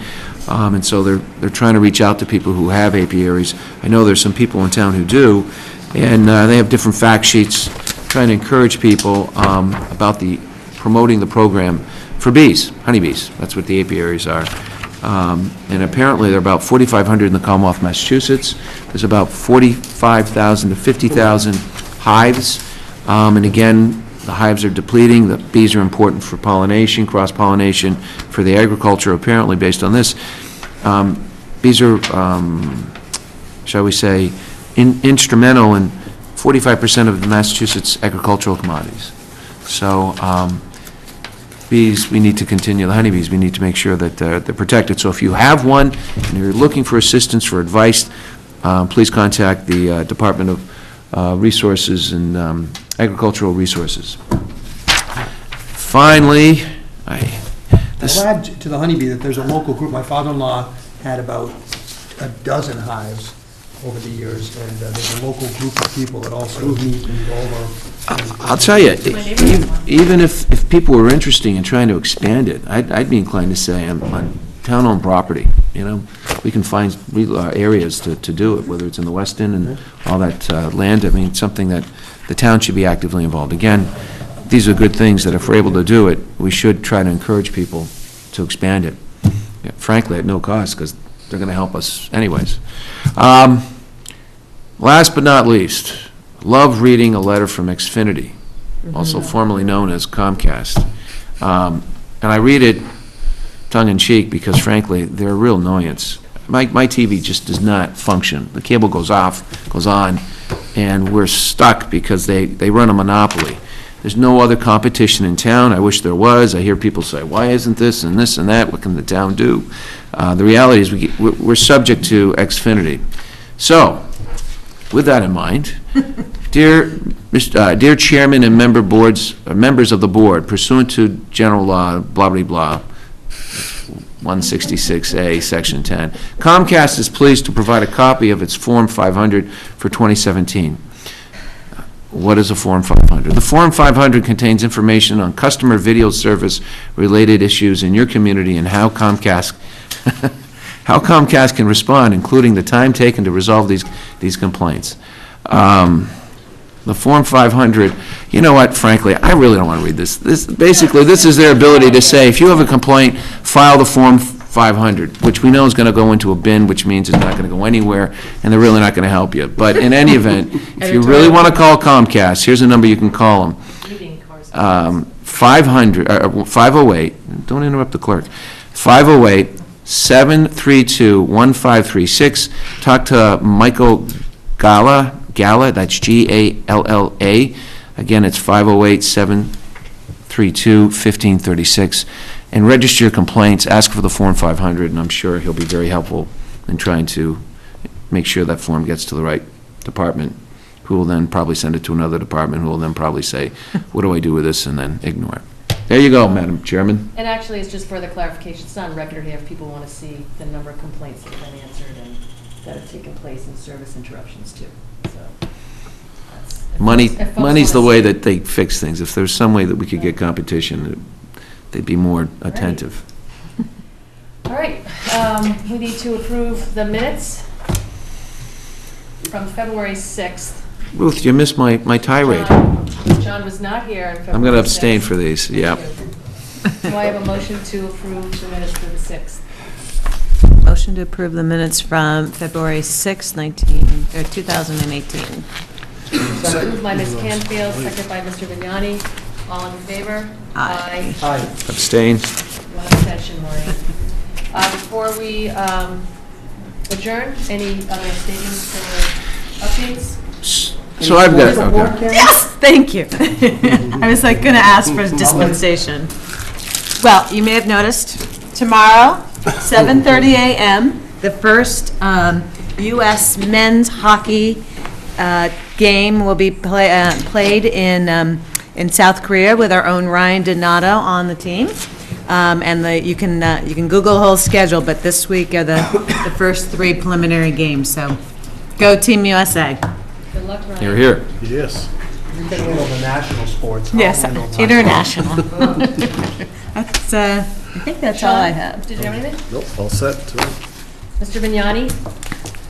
Speaking of the Donato family, I would say that give a little shout out to Jack Donato, who scored his first collegiate goal yesterday at Harvard. So, Yay, Donato. Good for him. And also, basketball teams and hockey teams are about to make the playoffs, and that's right around the corner. So, Tuesday nights, Friday nights, go to the gym, and we're down to the bog. That's all I got. Mr. Danahy? So I apologize if this has been mentioned in the past 2 meetings that I unfortunately was unable to attend due to business. But about a week and a half ago, after I'd gotten around the roundabout, heading to my office in Greenbush on Country Way, I happened to look over across Old Oak and Bucket and noticed that there seemed to be this fairly large bird sitting on standing on what appeared to be maybe a slight stone protruding from Old Oak and Bucket. What was remarkable was seeing that the bird had a white head, and it seemed to be picking at something. It must have plucked out of the reservoir there, or the old Oak and Bucket. And sure enough, I stopped. There were a few people who looked, and it was a bald eagle that had clearly feasting on something. And it was really kind of special to see, because the only time I'd seen a bald eagle, I did see one a year ago flying up in the air, at least I thought I did, but was out when I was traveling out in the west in Montana, and they're just beautiful birds. And what I mean by that is that it's amazing to see that, a lot of these birds are prey, and birds are coming back that had been pushed out due to a lot of the environmental impacts. So if you see it, it's clearly, there's a bald eagle out there. It's a pretty special thing to see, take pictures, and I'm just glad, I hope that people don't get used to it and accept it as a norm, because you don't get to see these birds too often. And especially in this area of the cities, you might see it in the rural area, but you don't see it around here. So I thought that was really special. I don't know if anybody mentioned it before. Keep your eyes open. Very cool. That's great. All right, with nothing further, I'll take a motion to adjourn.